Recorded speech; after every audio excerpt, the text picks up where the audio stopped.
Go ahead, my sister Boykin. It's all on you. Thank you very much, Brother Black Alpha. Listen, one of the things that foundational Black Americans, we know is that we've got both broken wings of white supremacy. We've got them shook.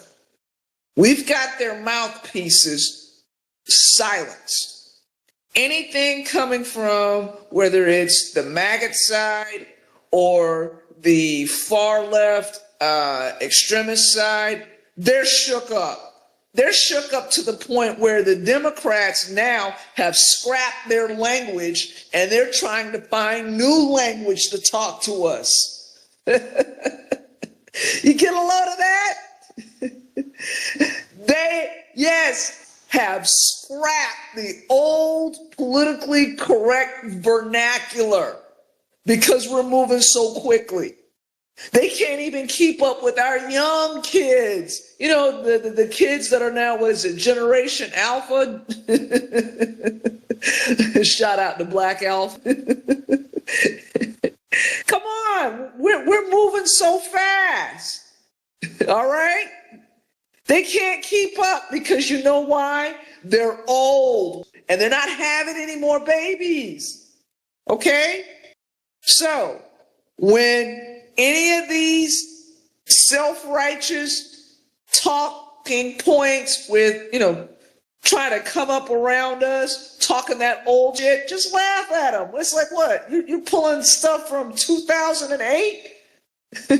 What? Obama is done. All right? Obama is done. Kamala Harris, she can go back to Canada and be a Hindu again. What is it? Canada make? All right? Listen, the old ways are done. The tethers are disappearing. They deport asses left and right. And you know what? This is good. Yes, indeed. Go ahead, my brother Church. Yeah, real quick. I just really wanted to touch on something our sister said. Shout out to Ms. Boykin, because I don't know if you guys read that article that, what was it, News One put out that was slandering foundational Black Americans and tried to equate us to ADOS. I did a program, I think a couple Sundays ago, where I was explaining why they were doing so, because actually CNN put out an article. I'm trying to find the article. Once I'm done here, I'm going to go into my email and look for it. But CNN put out an article, and it's basically saying we have to change the way that we look at the swing vote. And when you read the article, all throughout the article, it's basically telling you in so many words that FBA tapped the Democratic Party across the damn face. And now they're seeing that the swing voter isn't a person that'll go from party to party, but they're saying that they're now finding out that the swing voter is willing to sit it out completely. Now, family, tell me who the hell was talking about the couch 2024? Who was talking about the couch 2020? So when my sister said they're having to change their vernacular, not only are they changing their vernacular, but they're sitting here in plain sight telling you that what you're doing is working. Now, they may not tell you verbatim, word for word, hey, FBA, you out here winning. You out here changing the dynamic. So they put out articles with captions that say, hey, we need to change the way we're looking at the swing vote. People are willing to sit out elections. And they even said that the Republicans aren't safe. Isn't that what we've been saying too? They even said that the Republicans can literally be in the same position as the Democrats were in 2024 because they don't believe that enough people are going to be galvanized in order to come out for the Republican Party. So basically what CNN, the Democratic trash report, just told us is that we need to keep our foot on the gas because these folks are running around and they really don't understand. They don't know what to do. We got them flabbergasted.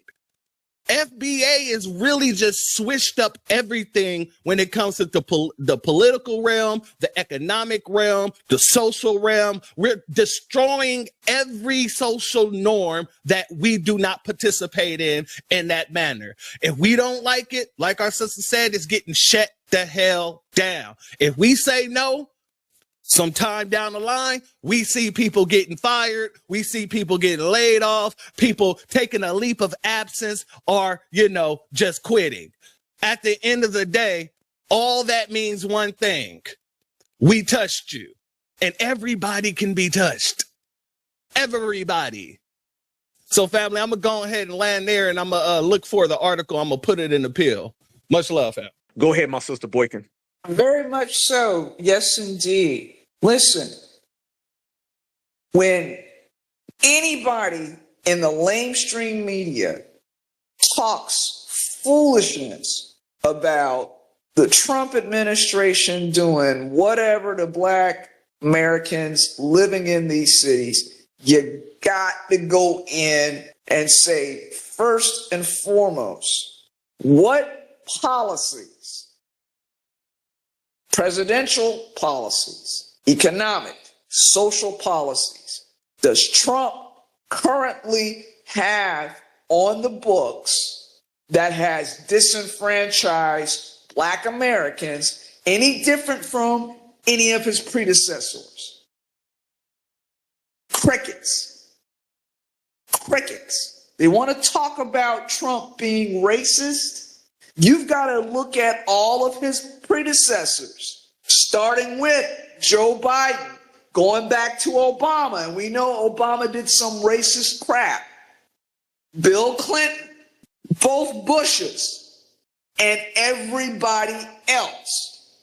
You can't just sit up here and just only talk about stuff that's right in front of you. You got to look at the entire history of it. Okay? When you want to talk about citywide policies, you got to start looking at, well, who's running the city right now? How long have they been running these cities? You've got mayors that have been in office longer than Trump's been president, and Trump only had 2 terms. Some of these Democrat mayors have been there, some of them, 12 years now. Okay? So we've got to be realistic.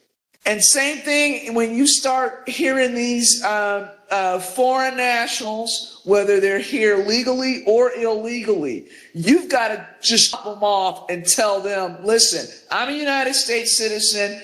All of my ancestors, that came before me are United States citizens. We know what's real. We know what's been on the ground. You guys just got over here. And some of them just got over here in the last 20 years. So they don't know jack shit about what's going on in the cities in which they live, all right? I'm just going to be blunt with that. So when they start with these talking points from whichever party that they think that they can get money from off of some kind of grift at the local and state levels, put them in their place. Saying, look, you haven't lived in this country long enough to know or understand how the machine politics works. You don't know jack shit about Black Americans who built these cities, have lived in these cities, got displaced and burned out from these cities, and how we move and how we operate. Keep your mouth shut. Don't even add anything to it. Because you know what? Honestly, a lot of these tethers and a lot of these foreign nationals, they haven't contributed anything. Honestly. You ask them, what has your group contributed to the improvement of this city, of this area? What capital funds have you invested to improve the schools, the houses of worship, the communities, anything? Are you sitting on, city or county council? And if you have, what are you doing to put back into the community from which you've taken stuff? You've got to start asking and not asking really, just demanding of them. And then on top of that, you know what? Honestly, this is why they're disappearing. What was it? I got in contact with a brother up in Minnesota. He lives in the Minneapolis, St. Paul area, and just broke recently that one of these tethers named Omar Jamal, he got busted by ICE, okay? Because he was part of a scamming ring to scam money. All right, he was over on the Democrat side. He was helping them siphon off votes and helping non-U.S. citizens vote Democratic. Okay, then he switched over to Republicans and say, okay, I can play both sides to the middle. So he went over to the Republicans and started ratting out all of his friends who was grifting along with him. What the Republicans do? Charge him and then deport his ass. I just love it. The Germans call it Schadenfreude. We call it, comeuppance. Actually, I believe the term is Schadenfreude. Yes, thank you. Thank you very much. Yes, Schadenfreude. Yes, joy in another person's misery. Absolutely, my sister. Church, you had your hand up, brother, and I got a hell of a lot of it for these damn tethers. No feelings over here. I feel nothing. Go ahead, brother. I'm sorry. I'm just laughing right now at Boykin.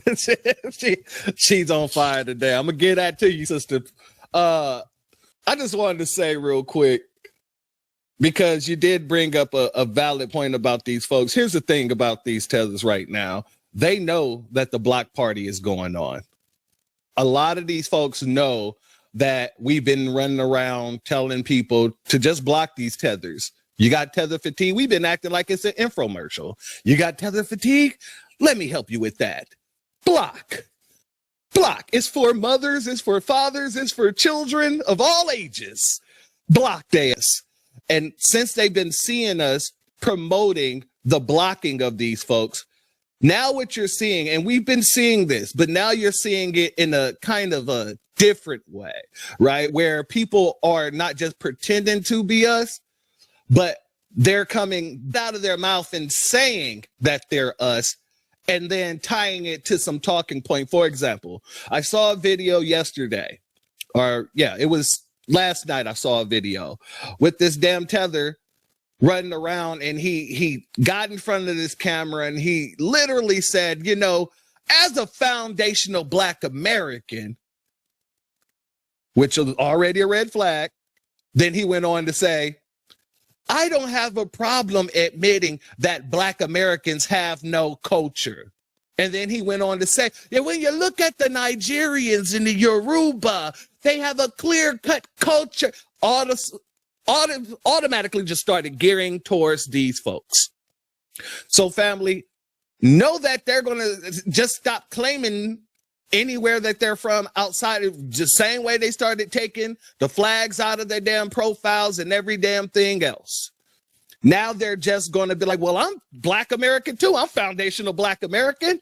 It was bad enough before we had the Black Party. But now, since nobody is getting our attention, they're deciding to bombard us with a bunch of tethers claiming that they're us just to get our attention some more.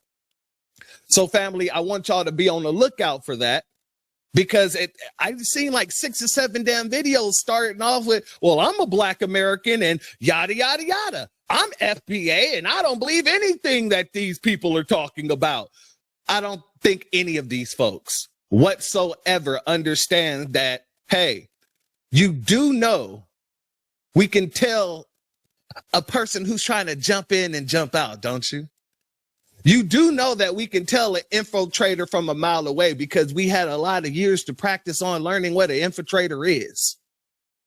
You do understand, or probably you don't, because you're not, these folks aren't really smart, but they should understand that when you try to say that you're us and then immediately start talking about something that's anti-us, you already didn't showed us right then and right there that you're not us. Because if you are, you wouldn't be speaking against us. So I'm just saying, family, just be on the lookout, because there, like I said, it's been about 5 or 6 videos I've seen in the past strand of a few days. But I'll pass it back to you, my brother. Absolutely, absolutely, fam. The decoys is present. The decoys is out there. I mean, think about it, fam. How you gonna be a grown ass African man obsessed with looking like another grown ass American man? I mean, damn. Family, you want to talk about fruit roll up, fruit by the foot, fruit loop, all tied in. That's how bad you want to be foundational Black American. Let me tell y'all this, and y'all know this, but I just got to say it. Wouldn't no foundational Black American man swear that he looks like an African man? We would never do that. I'm sorry, Mr. Mutombo. We don't do that type of stuff. We're not running around here telling everybody how much we look like Mr. Fufu. It just ain't what we do. One, because we don't. And two, because that ain't the type of time we're on, okay? That's that real fruity tether. And you've seen a lot of that. The zesty tethers is out there. Go ahead. Real quick, Alpha, can I ask you a question? Talk to me. Brother, have you ever seen, and this will be real quick, have you ever seen an American, a foundational Black American that looked like Usain Bolt? No. What about Mutombo? Hell no.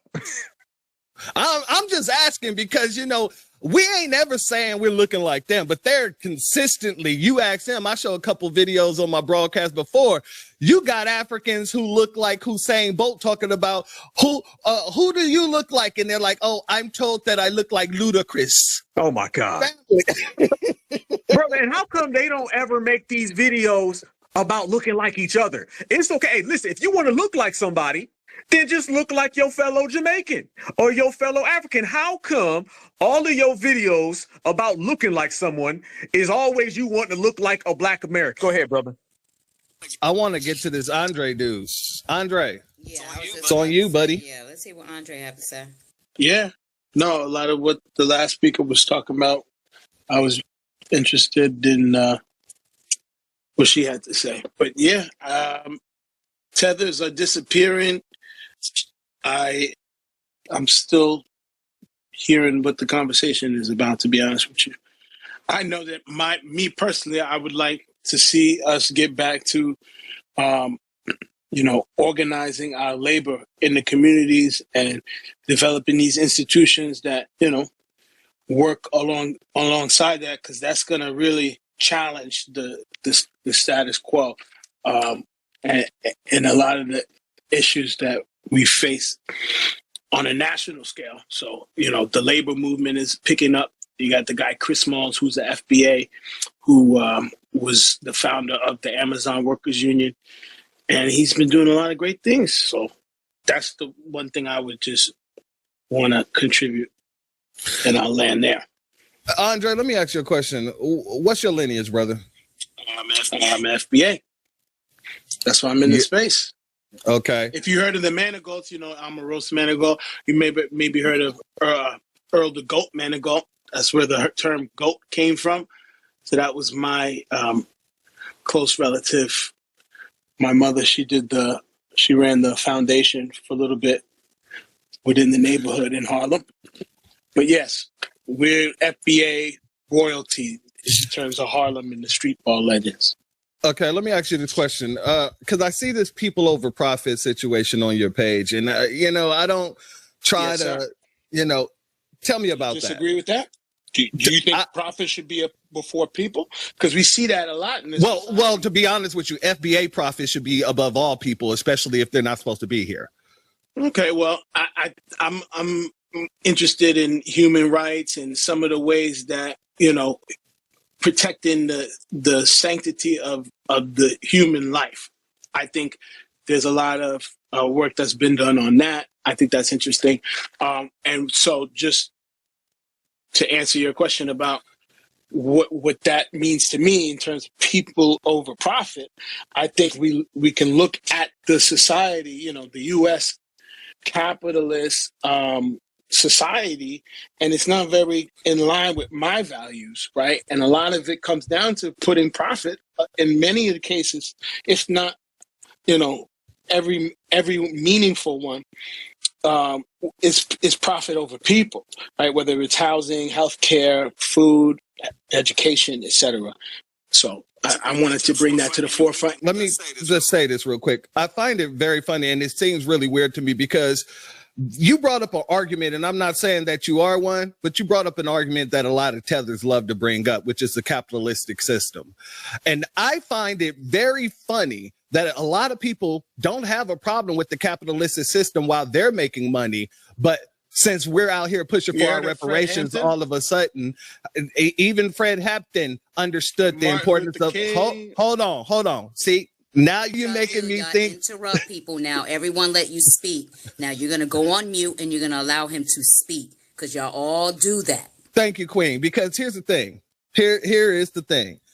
You bring up Fred Hampton, you bring up Martin Luther King, both of which were people who supported reparations for foundational Black Americans, both of which who supported policy for foundational Black Americans. And even Fred Hampton, even though the Black Panther Party was doing things on their damn own, they never negated the debt that was owed to foundational Black Americans. So anytime I hear somebody say something about the capitalistic system as if everybody hadn't benefited off that capitalistic system since we allowed them to come into this country, then there's a problem there. It is a ding ding. It's a bell. And that bell right there is ringing in my ear kind of heavy, especially you got some situation about Libya on your page. All right, now you're going on from topic to topic.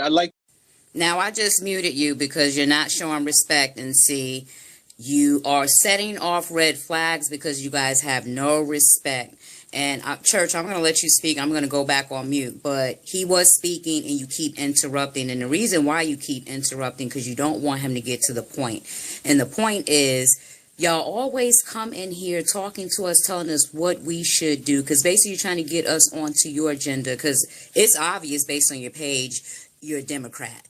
But you come in here talking about FBA royalty. There's nothing on your page of you pumping what should should be taking place to empower foundational Black Americans, but you are definitely heavily promoting democratic whatever ads. It's all on your page, but I don't see anything about foundational Black Americans. You guys are going to have to learn the terms and the conditions of engagement with us. This is why we don't respect you when you come in, because you guys are never genuine when you come amongst us. You lie about who you are. You lie about why you're in here, your talking points, and we just can't respect that. Now, when you were speaking, everyone listened to you speak, even though I was disagreeing the whole time within myself, but no one came off the mic. As soon as he started speaking, you keep interrupting, and that's a dead giveaway, because you guys all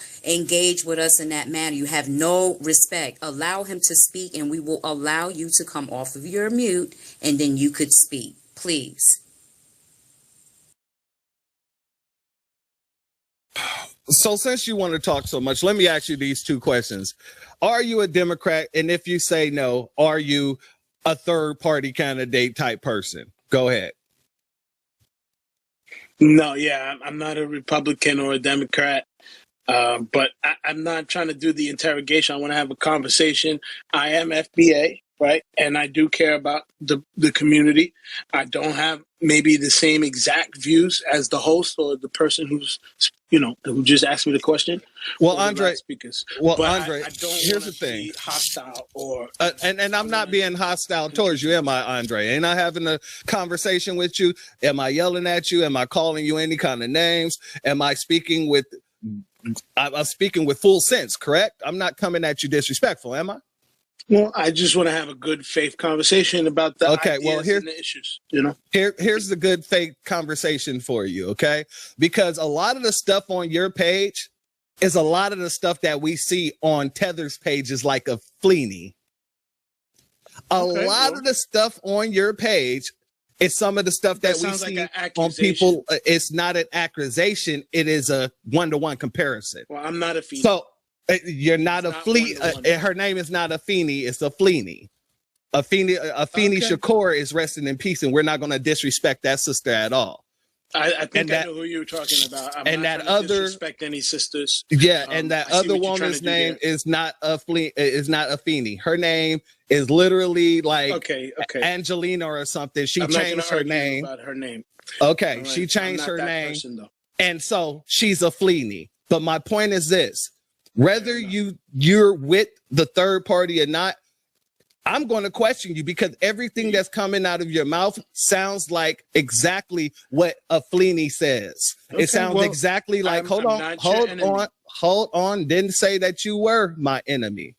I'm letting you know what the issue is right here. Because what it is, like I said, everything on your page is almost verbatim what we're seeing on the Fleeny's page. A lot of the things on your page is almost verbatim what we're seeing on Conscious Flea's page. So, and these people, they're very clicked in with Jill Stein. So when I ask that question, I'm asking it in good faith. This isn't a bad faith question because everything on your page, like my sister says, is either Democrat or it's Green Party. And the Green Party issue is exactly what you're speaking on. The capitalistic system, That's one of their talking points 100%. So when I say, this isn't me just hammering on you, this is actually me really vetting you because everything on your page seemed like it either came from the same place Afeni got her information from or where Conscious Lee got his information from. Now, is that not fair? Oh yeah, I'm just trying to be honest. Like I said, I'm not trying to be hostile. I'm trying to have a good faith conversation. I'm not answering for Afeni or Conscious Lee. I know who you're talking about. I'm not them. And if you're going off of my page, I don't know how useful this app is in engaging in good faith, conversations about the issues and the ideas. Hold on, my brother. Hold on. I gotta mute you for a second because you saying that right there, that's kind of iffy too. You said, I don't know how good this app is in order to make that decision, family. You posted all these things on your page. You reposted all these things on your page. So why wouldn't it be a good indicator of what your mindset is and the people that you have around you? It very well could be. I mean, if you're judging people off their pages and saying that they must align with these other two people that you mentioned, I mean, you have me here. You can ask me the question if I am aligned with Conscious Lee or a Fleeny. Well, if you're a Why tether, don't you ask me about? Well, here's the question. Here's the thing, though. If you're a tether, you're just going to lie to me anyway, ain't you? If you're a tether, you're just going to lie regardless. So why would I have to? Faith? I don't. This is very good faith because I'm explaining to you what makes you look suspect in this situation. Now, whether or not you are a fleer or not, I'm not saying at this point in time. I'm addressing a situation to you that you posted all on your page, my brother. Everything down your page. It's like what now? McCarthyism. They were just, doing the witch hunt. Trying to get this communist. Yeah, I know what McCarthyism is, and if you're calling this a witch hunt, then you definitely. I'm very much, sir. I'm very much questioning your FBA-ness. I muted him because he keep coming off the mic and he's defensive because he's not FBA. I always call it. I don't care what he's talking about. I always call it. He's definitely not us because they always try to make it about us bullying. Because notice what he said. He was like, I'm not McCarthyism. Hostile. Why us asking you a question about how do y'all come to us and tell us how we should be moving our movement about, but there you have no track record of what you're doing to tell us what we should be doing. You are for everyone else, but you're in here telling us how we should be moving and progressing our movement.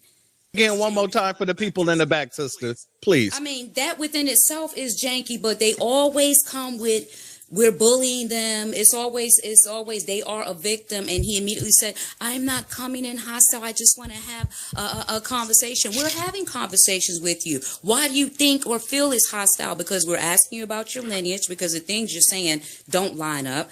The things on your page is not lining up to what you're telling me. You guys have to learn the rules of engagement. If you're going to come amongst us, we're not going to deal with you if you're coming in bad faith. Coming in bad faith, lying about your lineage, lying about what you're doing in this movement, but telling us how we need to move.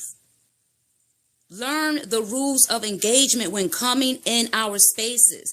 That's why you guys feel like you're being attacked. You're not being attacked. We're not being hostile, but we want you to come in here and be genuine about how you debate with us, how we correspond with each other. And we can't do that with you guys because you always coming in bad faith. So I just wanted to say that you're not a victim. You stop saying that, I don't want to be hostile. No one's hostile here because we're asking you questions.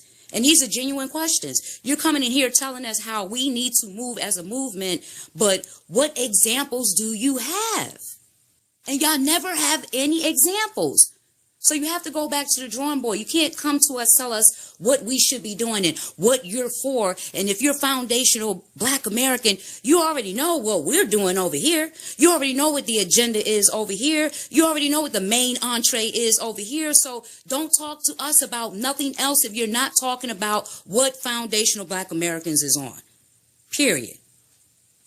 And I'm going to be 100% honest. Anybody who's running in the same damn crowd as a Fleeny and Conscious Flea and her best friend, Amani, all of them, if you were running in any of those crowds, whether you know them personally or not, why would I want to sit here and have that type of conversation with you? You already hold on. You didn't already made it clear that you have a problem with the capitalistic system. And the thing with FBAs, we don't have a problem with the capitalistic system. We actually have a problem being locked out of the capitalistic system when we are the capital of America, when we've always been the capital of America. So that right there is always a big indicator of somebody who's trying to come and spread someone else's thinking points. And guess what? We're not here to accept anyone else's thinking points. I'm here. I'll have a conversation with you. But the truth of the matter is, I will let you know that I know where your talking points come from. In the very same way that people who come around talking about, oh, FBS, we are one. We are one. I know that they most likely are supporting the Democratic Party because they don't want to get they kicked up out of this country. So if you want to be real about it, we can be real. If you want to be a boy about it, you got to sit on the porch. I don't do all that. I'm outside the porch eating like the big dogs do. So if you want to have the conversation, we got to have the real conversation. And you might not like my passion, but my passion doesn't mean I'm being arrogant. My passion does not mean that I'm being a bully. What it means is I want to get to the gist of the situation because from what I'm seeing, it's not matching up from what you're saying. Those are two different things. Respond, please. No, like I was saying, I do respect the passion and I do understand where it's coming from. I know who you're referring to, the two content creators or whoever. And I think there is a valid point to be made there, right? If we're going to have the conversation, I'm going to come in good faith and meet you halfway. I think that there is somewhat of a co-optation of the anti-capitalist movement, the socialist movement, or whatever you want to call it, right? And I know that there has been criticism of capitalism in the FBA tradition. That's why I referenced Fred Hampton. I'm not trying to argue about every point, right? I just want to come to some agreement about the reality of the situation. I'm sure we can agree that there has been criticism of the capitalist system, right? So I don't think hold on, real quick. Okay. The major critique of the capitalistic system is that foundational Black Americans have been locked out of a system that we built, was literally built off our sweat, tears, and labor, stolen labor. That is the biggest critique that anybody, I don't give a damn who you name, if they're foundational Black American that spoke up for us like Fred Hampton, like Huey P. Newton, like Martin Luther King, like Malcolm X, none of these folks ever denied our claim. What they were doing was critiquing a system that locked us out of the very same system that we built. So it isn't really a critique of the system because it's capitalism. It's a critique of that capitalistic system because they are locking out the people that was deemed capital when the country was started. We got to be very clear about that. And if you move forward on that without mentioning that, then it's disingenuous. because that was a critique that we've been bringing forth since day one. Whether it was the Black Panthers who ended up saying, forget this system because they treating us like this. Let's go start our own programs. Let's go make sure the children in the neighborhood are fed. Let's make sure that we can create a system that mothers who don't have the fathers in the home can come and get help, which became WIC, which became a whole system that the government ended up taking and using against us. This was not a critique of just capitalism.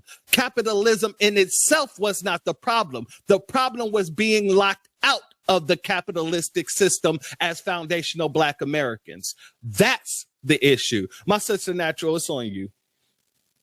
I just wanted to say that I don't like the way he's moving, because don't mix our plight up and tell us, like, whose reality? You saying you just trying to get us to see the reality. Whose reality? Whose reality? You can answer. Whose reality? Because you're trying to tell us what our reality is. So whose reality? Whose reality you trying to let us see? Because we're trying to tell you, you guys never read the room and listen. You come over here because we already know why you're over here. Your page tells it all. So who reality are you trying to get us to see? Because we're telling you what it is. We're telling you what our plight is. We telling you what our critique is, but you trying to tell us what our plight is and what the bigger picture is. I'm not trying to attack you guys in your way of seeing things. What I'm saying is we do share the same time and planet, and we have the same reality. We have to, in order to have. Sir, nobody has the same reality as foundational Black Americans. Never have and never will. Nobody has ever gone through any of the things that foundational Black Americans went through, including the slavery that we went through. People can say that it happened all over the world, but it's never happened in the barbaric way that it happened to us. Nobody comes over here trying to link up with us saying that we all have the same fight. No, they're fighting for a better place within that capitalistic system that you really don't like.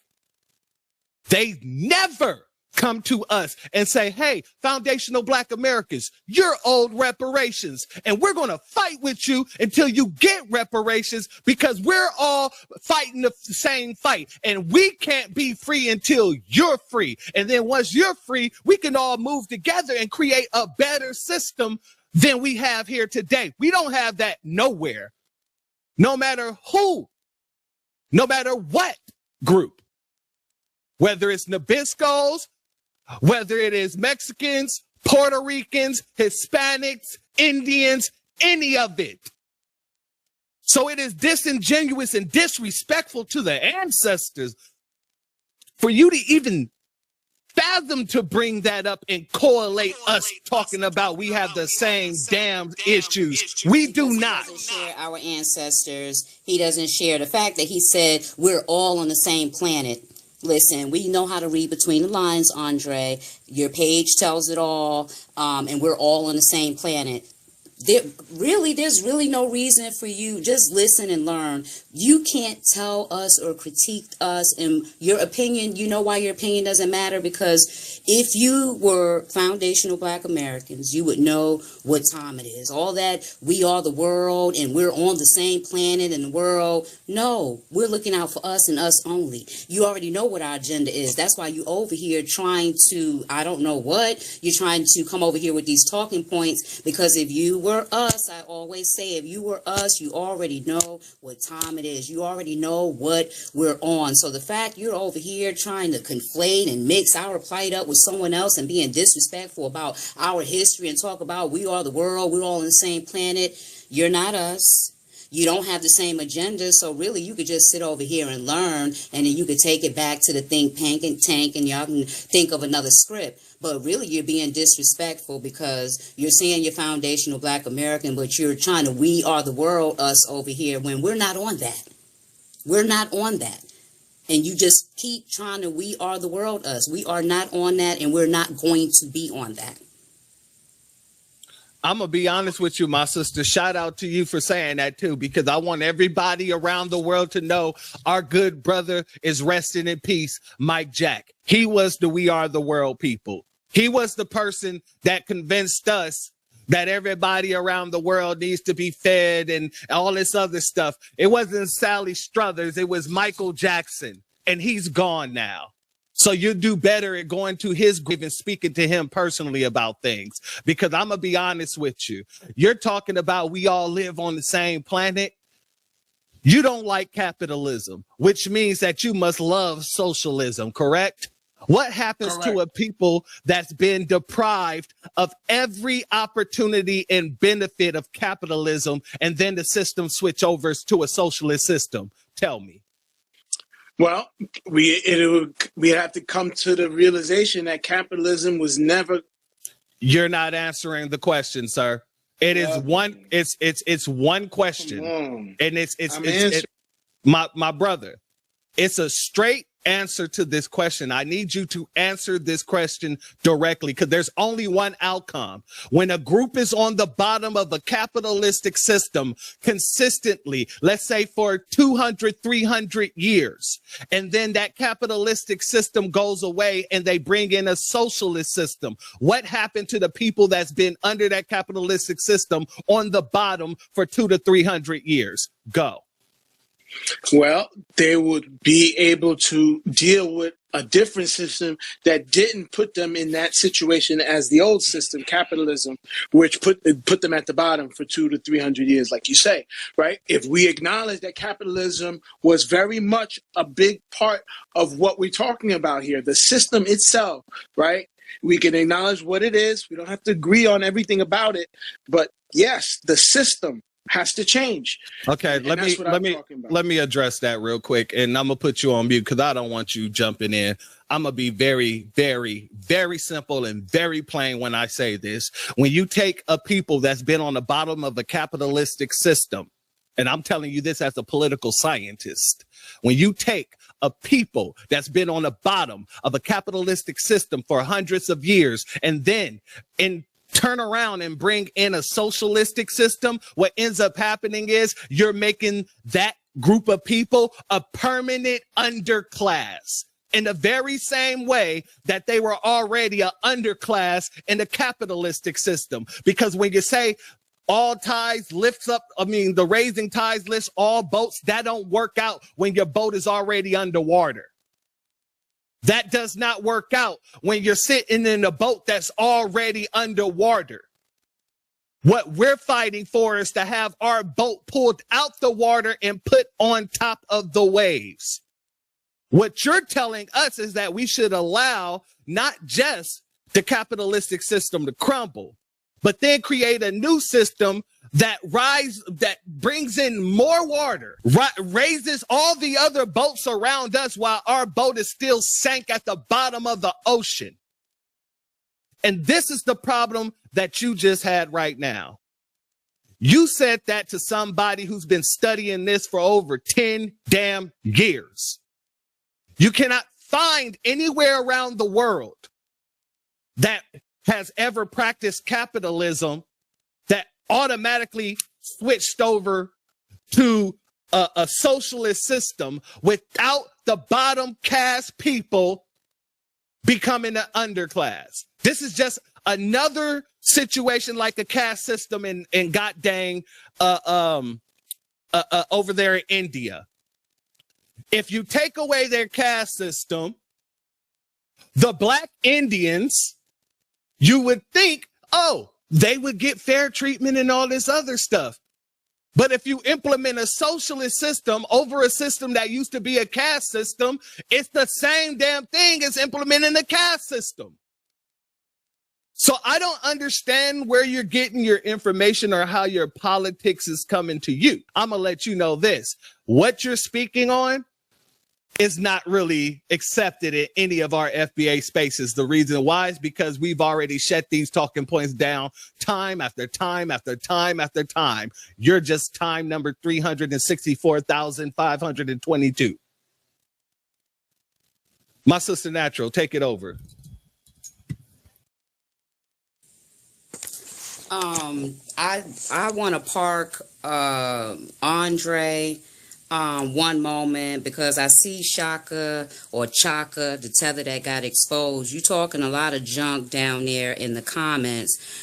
Bring your ass back up here to the stage. Don't say it down there because you got exposed. Because like I said, you had no receipts first, but you got 3 years in the game. But you got so much to say in the comments. Bring your old as AARPS back up to the stage, and then the next person that's gonna speak, because he been waiting a while. See Capone, and then Boykin. I'm gonna go on mute. Capone, it's on you, family. Oh, Am my I here? bad. Am I up? Am I up? Am I up? Can y'all hear me? We can hear you, my brother. We can hear Oh you. It's on you. man! Shout out, certified salute to the family, man. Black Alpha Church, brother. I love the way you articulate every verbal ass whooping you hand everybody, my brother. You know, I need to put your voice in the audio tune when I go to sleep and you checking people. You know, like they have James Earl Jones's voices on clocks and old church ladies. Sometimes I be needing that. You, Black Alpha, you know, y'all brothers be keeping me hyping this little movement we got on, you know, keeping the lineage protected. But yeah, it's hold your own season. And what these people need to understand, you know, coming in here, false flagging, you know, disrespecting our beautiful black foundational Black American sisters. Shout out to all y'all for, you know, keeping the boycotts alive, on keeping your edges and not going to these braiding shops that will snatch your whole top off and leave you with one braid down the center. You know, shout out to y'all sisters. Salute. You know, but yeah, you know, we have to keep on making these tethers disappear. Shout out to Tom Homan, the Iceman, and keep everything in the front and center on these people's head when it comes to protecting our lineage. Because they're going to send these clones in here who talk like us, try to sound like us, talking about if the police pull us over, we xenophobic. We got to watch out for the headlines. We have to watch out for the vernacular, because now they are getting surgery to even look like us with these hair implants. You know, because they hairlines only go so far to the center of their head, like a foundational Black American brother. They going to Turkey to get their hairlines repositioned. So with that being said, I know we are whooping their ass hard, because Brother Church said, you know, we have to change the vernacular, or the enemy said we have to change the vernacular to get to us. See, what they don't know is we have finely tuned our tether checking, coon checking, and sucker checking skills over the time of us delineating.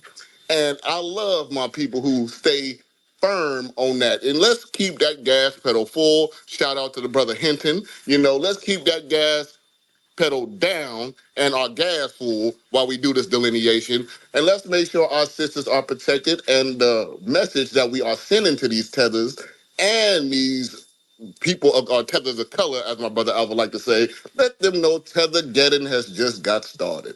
The youngsters is in here speaking our terms. Let them know that this is finna be for everlasting, because we gonna make sure the line is drawn in the sand to the goddamn bottom of the earth. Because we are done. We are coming for our money, and it's not gonna be no games played from here on forth. And for that last brother who came up here, I believe he is a half-breed. He has our skin tone, but that hairline either looks Kenyan or Haitian. So I don't know what this dude is talking about, saying we need to be one with everybody who don't agree with us. No, everybody on the team agree with the movement. We don't need to change it for nothing, because it's been working the way it's going. If it ain't broke, don't fix it. Sit your ass at the back of the bus while we drive. You know what I'm saying? So with that being said, love, peace, reparations, delineations, and deportations, and I land on that. Salute to our brother Captain Black Sparrow, bro. hey, I gotta say though, my brother, I gotta say, when you brought up these tethers out here trying to, you know, look like us in every single way, I saw a video the other day where this dude literally had a lace front fade on, and I couldn't believe it. I've seen it, bro. I've seen it. I could not believe it. It took me back to when Cat Williams was sitting there saying that this man, Steve Harvey, had on a whole man unit. These tethers are running around right now paying for a whole man unit. And full beards, though. Hey, family. Hey, this just showing you what delineation does to people. How it hurts folks to know that we're calling you out. And that hairline, that's a telltale sign. That roughy, scruffy beard you got there looks like it's patched up Patch Adams. That's a telltale sign. All of you folks who are putting on these lace front fades. You just Right, making fades with yourself the hole look in them worse. and everything, bro. It's bad. Yeah, and the cold part about it, their hairline still back there. It still starts in the middle of their forehead back there. Like, I don't even understand what did you get the damn lace front for? The lace front is supposed to go over your forehead, not in the middle of your forehead. It looks like a bad weave if I've never seen one. And another thing too, that's why Obama's in the hot water, because they know we delineating, and they know that man ain't got no more black support. So I mean, shout out to Donald Trump for being on a level of petty that's surpassing 50. You niggas are so divisive. Hey, I don't know why you talk to me that way. I am come here as your brother. I am your brother. Divisive. No, Need to phobic. come They together. are supposed to be phobic, and I don't know why they are doing this to us. I want. All right, family. As much as I'm laughing at that and I love it, trust me, I try to unique. I gotta get to the hands. All right, Haitian Jack over here. Go ahead, Boycott. Andre, what was that you put in the Jumbotron? It's there. It's a quote from Fred Hampton about his views on capitalism and socialism. Don't use that. Don't use that, because the way capitalism was formed back then, the way don't use that. Capitalism was formed totally different when they was out there. The way it's formed now, it is we are the ultimate capital. Okay, if you didn't know our history, see, I'm glad that sister checked you, bro, because you didn't even know the real capital of America was us. You see, that's another strike on your, bro. You ain't one of us. That's another strike. I know you follow some of the people I follow, bro. That's another strike, bro. Get them, sis. Yeah, I don't have to think like you or have your same ideas. I can agree with everything you say. But when you say everything that a tether says, yeah, hey, brother Alpha, I think it's time to play the goddamn tether alarm, because I'm telling you. It's been time. And let me tell you this, Andre. This is why I know you're not us, because you diaspora people, you have no respect. We're going to teach you how to engage with us. You're saying you don't have to. No, everyone can have their own opinion. But we've told you over and over what it is. But you keep trying to push your views on us. You don't tell us what it is on our platform and our space. That's what y'all going to learn. Y'all don't run the yard. You don't run the narrative. We tell you. We don't even have to answer any questions from y'all. That's what you're going to understand. We keep telling you what it is, but you're going to post that? That's why I said you just blindly posted it. You didn't say, host or co-host, do you mind if I post something? We already told you what it was. So we tell you how you're going to engage with us. Y'all don't come in our spaces and tell us how you're going to engage with us. It doesn't work that way. Go ahead, Boykin. Hi, thank you. I would just like to directly address Andre Manigault. It's Manigault. Your last name is French. Je peux parler un petit peu de français. Haitian. I knew it. I told y'all he was Haitian. I was about to say it. No. Okay. Let me tell you something, FBAs Andre. can't study a foreign language now? Is that not? No, Andre. No, Andre. You just got called out by somebody who speaks French and who is familiar with people who also speak Haitian Creole. Okay? Let me also tell you something else. Don't you ever question any FBA heritage or call into question any FBA heritage. All right? Because I can easily pull your Haitian card very easily, but you can never pull my FBA card.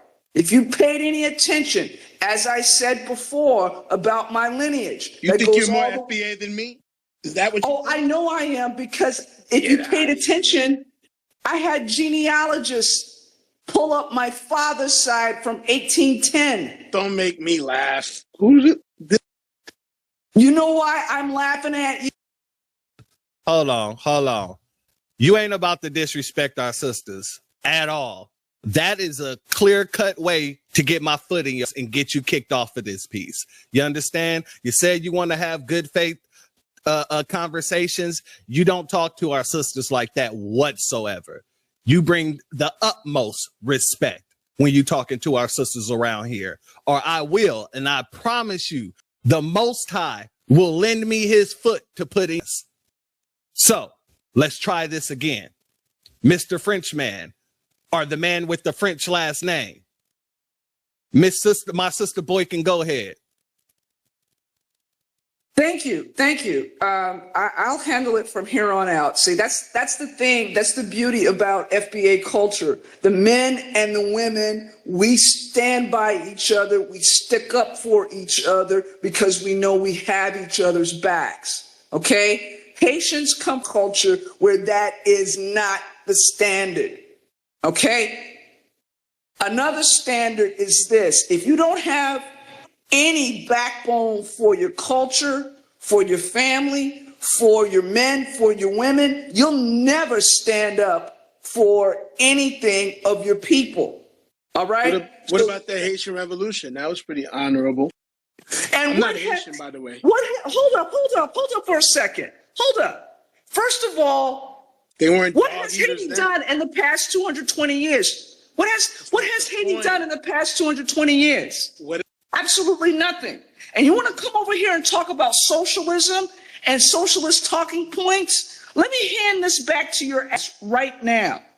Haiti stands at the bottom for many reasons. Their people never got it together. And one of the reasons why they never got it together was for, what was it, in the 20th century, there was Francois Duvalier and his son Papadoc, who was Francois Duvalier, and his son Jean-Claude Duvalier, who was Baby Doc. Okay? They tried to implement socialist systems.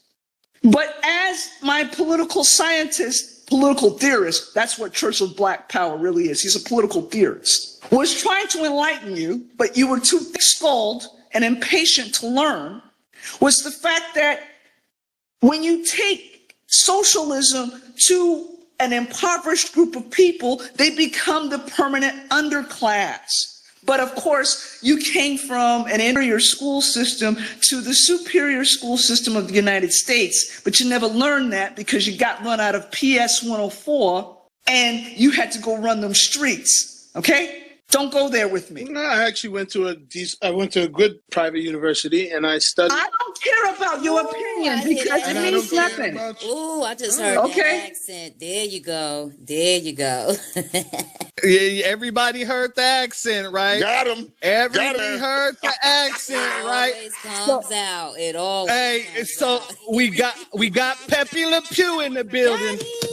Come on, Pepe.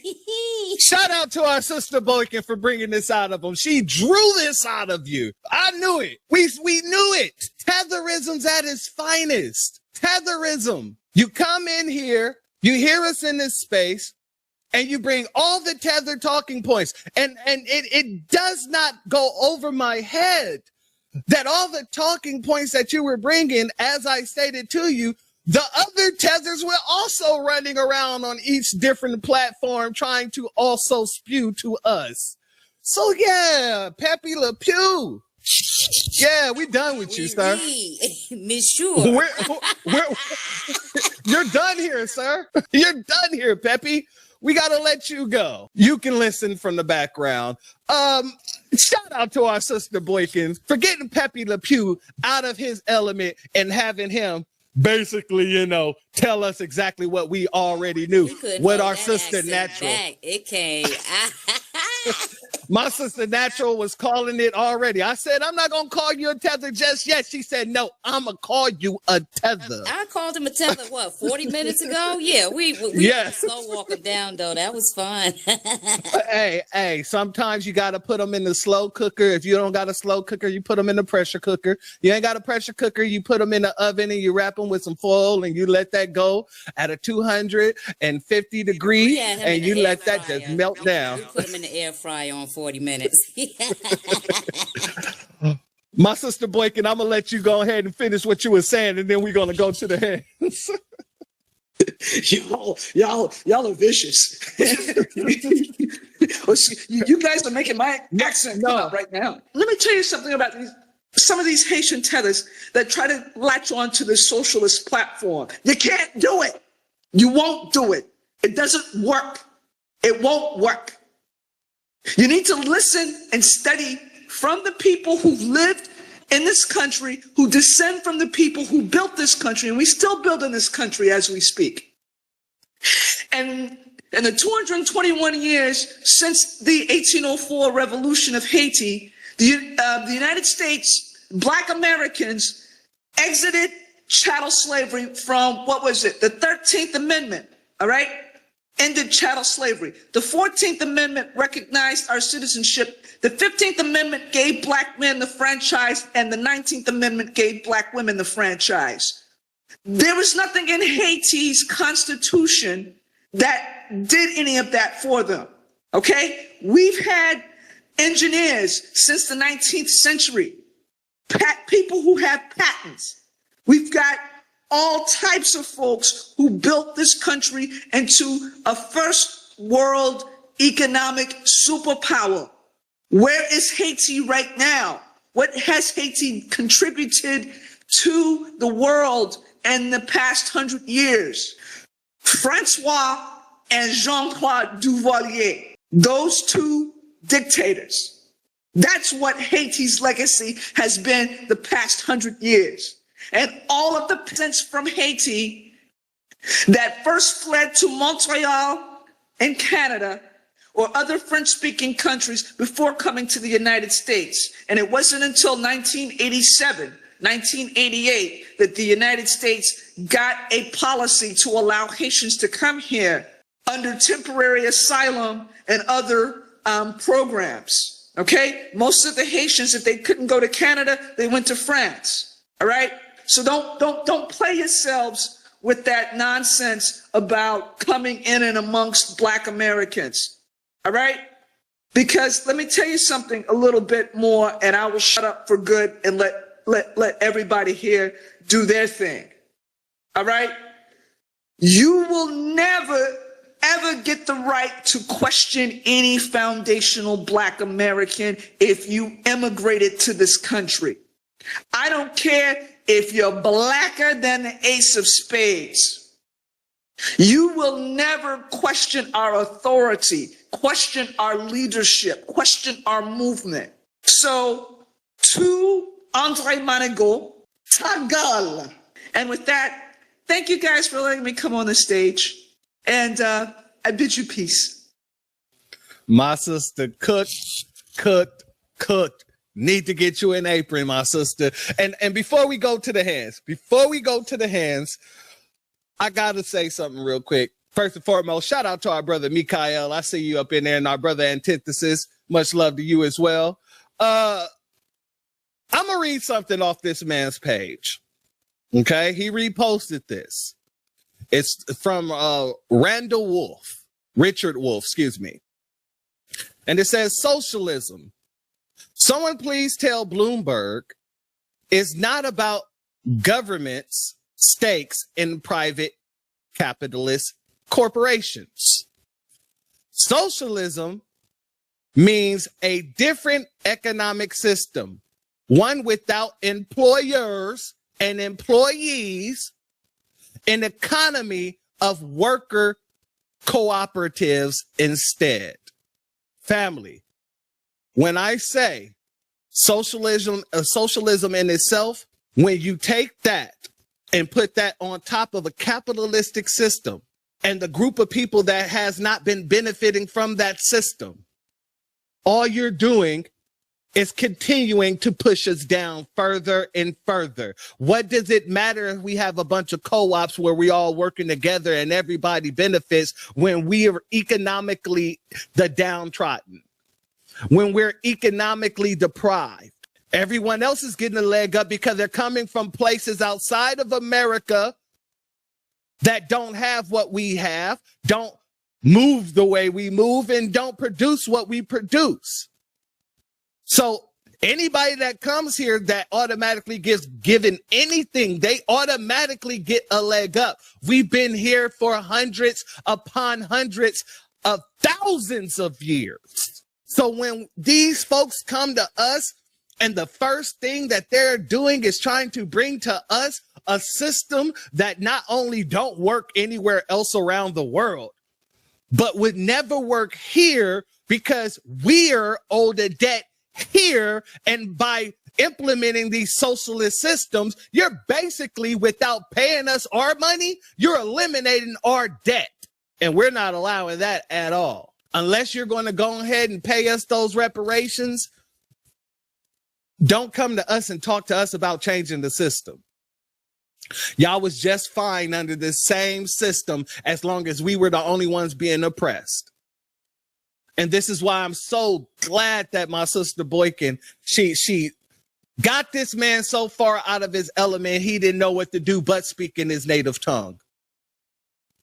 Because what these people doing, this is the exact same thing that I was just saying almost an hour ago when I said what? These people are claiming to be FBA now because of the fact that, and they've been claiming it, but now they're claiming it even further because of the fact that they know that we got the block party going on. So they're not even going to be able to get a word out edgewise with the nonsense if you're not FBA.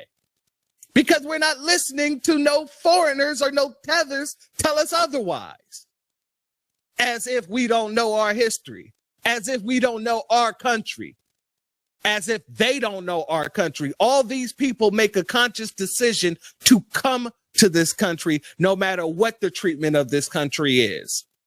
I'll be damned if anybody who made that decision after seeing what happened to our ancestors then come to us, the children of our ancestors, and tell us that we need to be looking outside of the system that we built, because it would not have been built without our labor, our stolen wealth, our stolen land made America the richest, most powerful country in the world. And you're not going to leave from wherever the hell you fled from to come over here and try to then tell us we need to change the system outside of the way we're trying to change the system, which is opening up that capitalistic door, because each and every one of you have that back door open for you. They won't even let us in through the back door. They make sure that once these tethers get in here, wagging their tails to become lapbooks, that foundational Black Americans, we don't see the plot, but we've been seeing the plot. And each and every one of you tethers that come around us who think that you ain't going to be called out for your tetheristic nature, because that's what it is. That's why that's why he couldn't come in here and really debunk anything I was saying. He couldn't debunk anything our sister Natural was saying. He couldn't debunk anything our sister Boykin was saying, because everything that we were saying was so absolute that he couldn't do nothing but agree with it, regardless of the fact of whether he liked it or not. From the time that he was trying to say we was being hostile, all the way down to when Boykin started reading him like a book out of a fresh library. For filth. It's on you, Capo. And you see, brother, thank you again. And you see how he came in here with just a playbook off the rip. He came in here with talking points off the rip. And shout out to my foundational Black American sisters who, put that hot grease, that hot can of Crisco on them, before the chicken dropped in it, just cooked the shit out of his ass. I love it. Man, I could listen to them talk black all day when they run down tethers. That shit just, it illuminates my soul more to just put more effort into this delineation process, because we need to get this line drawn for real. Shout out to my sisters again, checking the playbook, and I felt it too. When I looked at his picture, I was like, nah, bruh, something's up. And Alpha didn't hit the tether alert, but goddamn it, he caught shots. He caught it all. He caught shots, pans, and hot grease in this bitch. Shout out to my sisters for doing it, But yeah, I looked at them, and us brothers, we can look at other mothers. Sisters know from the rip, because that's just what they got in their survival instincts. But it'll take a minute for the brothers to get warmed up to get these tethers off the skillet. But yeah, shout out to my sisters, man. Y'all gonna stay protected, but just, it was sisters in the movement too that helped it move forward as well. Y'all work does not get, unnoticed or belittled when it's coming to the real ones. And with that being said, love, peace, reparations, delineation, deportations. Keep up the good work, and I'll drop down the listener. Love y'all. Much love to my brother Capone all damn day, man. And the honest to God truth is this. The only reason why I was slow roasting this situation, and shout out to Tariq for this, is because you let them talk long enough, then they're going to prove your point. I already said, I was already saying, yeah, I'm not going to call you a tether at this moment. My sister, she already knew, yep, tether, regardless. I was like, I want you to go ahead and prove me right. I want you to prove the point that I was making just a little while ago when I said they're no longer, even claiming to be half or anything like that. No, it's straight up FBA. And then they go directly into their talking points. And now they're getting shut down in either which way. And that is 100% G code. As my brother Black Alpha say all day, G check, G check, G check. And he got G check 3 times in the way my brother Black Alpha does it. He got G checked by my sister Natural. He got G checked by myself. He got G checked by our sister Boykin. And with all that G checking, you would think they would get it already. But we gonna head to our brother Twizzle, and then we'll head over to Chris. I think it was Chris, because Chris had his hand up for a minute, but I did want to say this I did want to say this about him when we started asking him about his lineage. He's talking about, oh yeah, nah, I'm FBA royalty, whatever. Like, it just gets too easy. Like, I knew back then, but like I said, I just love how we slow walked them, and then Boykin came in for the kill and chin checked him. So that was excellent. All right, well, let's go to Chris, and then when my brother's ready, he can come back on. Go ahead, Chris. It's on you. Yeah, I think, can y'all hear me good? Yeah, brother, we can hear you loud and clear. I think Buddy's problem was he was wanting them some reparations. Like, he didn't want to say it. Like, he was sitting there hiding his lineage and stuff. That's what I think it is, man. Because for some strange reason, it's kind of funny. Me and my wife were sitting here thinking and talking about this, and we were saying that how so many people used to tell you, I'm from Jamaica, I'm from Haiti, I'm from Nigeria, I'm from Ghana, I'm from all these places, and now you got to damn near, it's like we the FBA police or something, federal agents and some stuff like. So where is your family from? So what do you mean by family? Do you mean my grandmother and my grandfather? It's like coming all the technical and shit. No, we mean your damn people. Where your mama come from? Okay, now we got your mama's country. All right, now where did her mother and her father come from? They make it like it's some. And then the other stuff started pissing me off too, right? Is that in your countries, right? The governments just came around in the 60s. So that's why many of y'all can't trace your lineages, and that's just the problem. Just say it, okay? That you don't have the paperwork to back it up, that your country's not like America where it actually kept up with deeds and licenses and censuses and stuff like that. Your country didn't keep up with those things, so you're not able to trace your lineage back to be able to do the things that we can do. Just say that. You know what I'm saying? So, I don't know, man. It's getting more funny, but I want to say this as well, right? That I'm actually proud of all of us because this Black Renaissance, this delineation that we're doing, is actually like the perfect thing that's pulled all of us together. And I can say, like Alpha has said, that most of the gender stuff that you hear about, that they say black man and black women get along, you don't hear it no more now.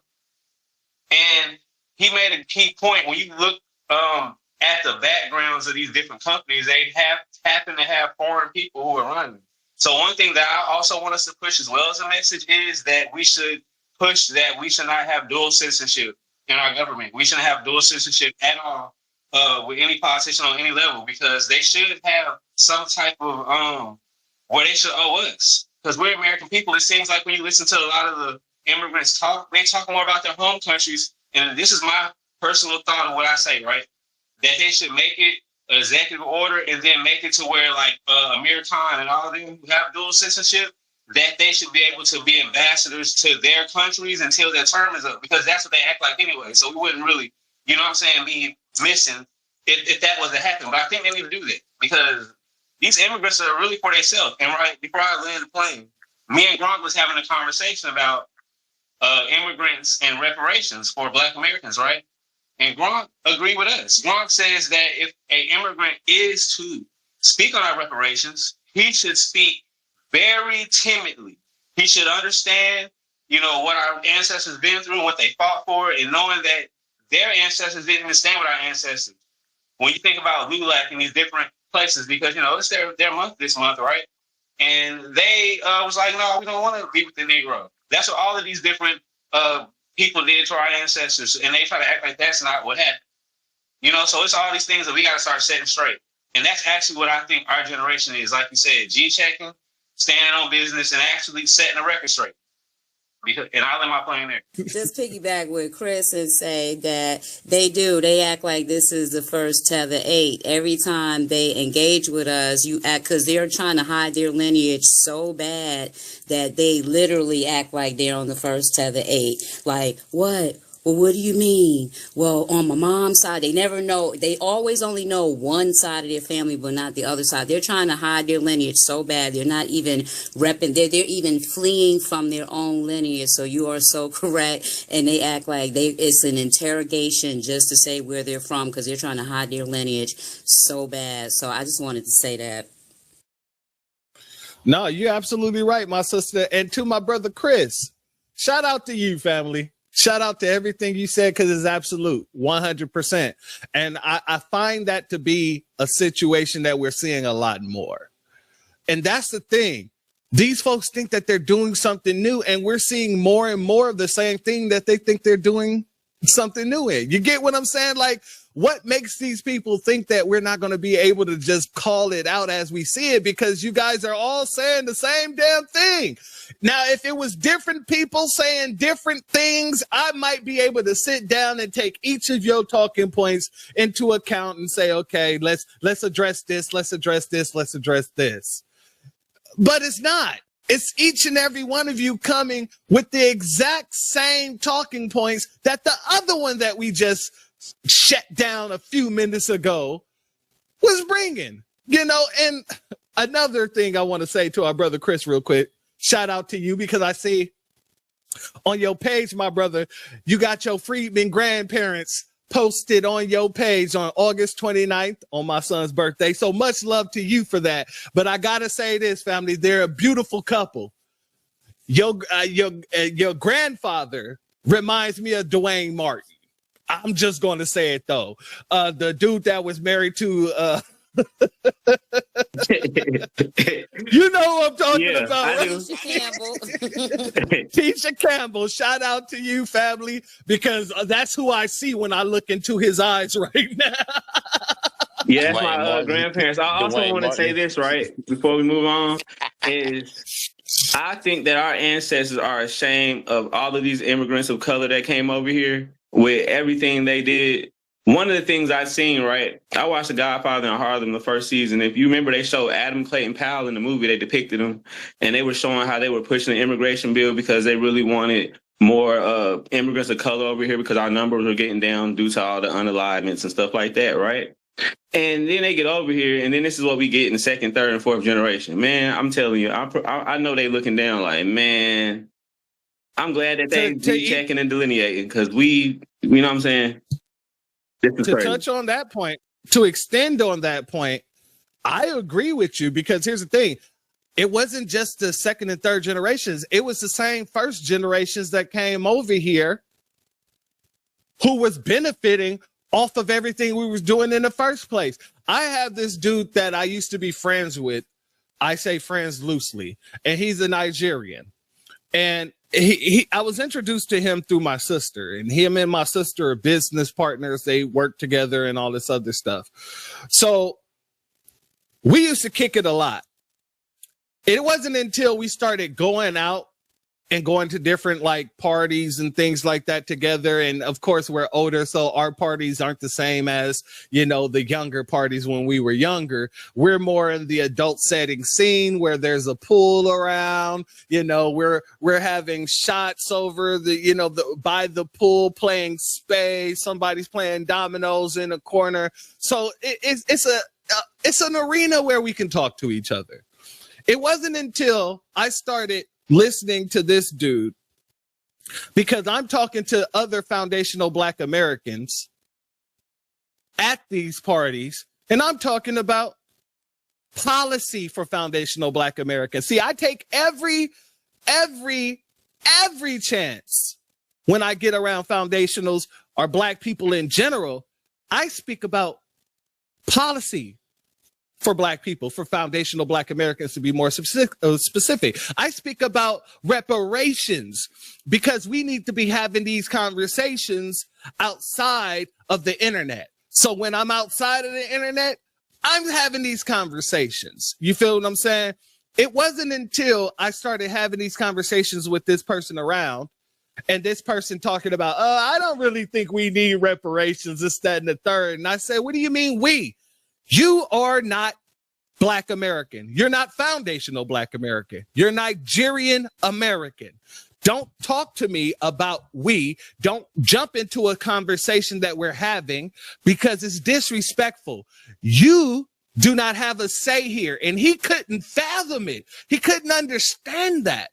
And so because of that, I stopped kicking it with the dude. You couldn't, every time he called me, I would just send it to voicemail. As of recently, my sister had a birthday party for her husband. Both of them are FBA. Her husband's family was there and everything else. And then my sister's family, because we have different fathers, her father's side of the family was there as well. And she invited this same dude. He went into talking about how Black Americans don't need to be fighting for reparations. We need to just go ahead and create businesses together and all this other stuff. And I explained to him once again, hey, you're not Black American. You shouldn't be speaking on these issues. My sister's aunt turned to me and said, well, that's not nice. We shouldn't be separating him from us, because we're all one people. And I turned to her and said, did his family go through slavery, or did his family participate? And I'm not saying that it was his family directly, but Nigerians participate directly within the enslavement of foundational Black Americans. She looked at me and didn't want to answer the question. I said, okay, are we the same people when we fought for all of these rights that his people came over here and actually benefited from? This man had the nerve and the audacity to turn to me and say, well, my mother marched with Dr. King. This is that first generational that I'm talking about. And I had him over the head with this real quick. I said, and she forgot the teachings of Dr. King that damn quick, didn't she? Because Dr. King was talking about going to get that check, the reparations. Dr. King was talking about how Black Americans, foundational Black Americans, was locked out of the same system that all these other immigrant groups was able to come over here and actually benefit from. So when my brother Chris said that, when he was saying, hey, you know what? Yeah, it's these second and thirds. No. It was the first as well, the first generations that got here. But the thing was, they didn't let our ancestors at the time know, that's the more correct term. None of them let the ancestors know that they were against them. They didn't start talking that talk until we came along. The reparations generation that's actually started moving the needle, that ain't asking for help outside of any other group but foundational Black Americans. So shout out to Chris for saying that. My sister Natural, I know you wanted to say something. Go ahead. It's on you.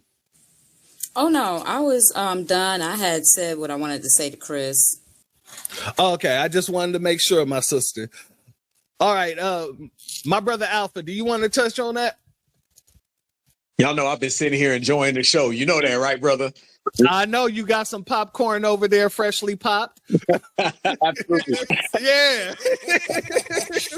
Ain't nothing better than popping popcorn and watching the tethers get roasted in the process, family. It's a beautiful thing because we some beautiful ass people. Absolutely. Everything that y'all said was amazing, on point, phenomenal, like y'all always do. Put it in that FBA vernacular, not that French vernacular that Mr. Andre was talking about. And I'm glad he finally got his ass outed because he been running around here faking the front the whole damn time. I mean, for years. I mean, people check him just because he's a clown and he's lame as hell anyway.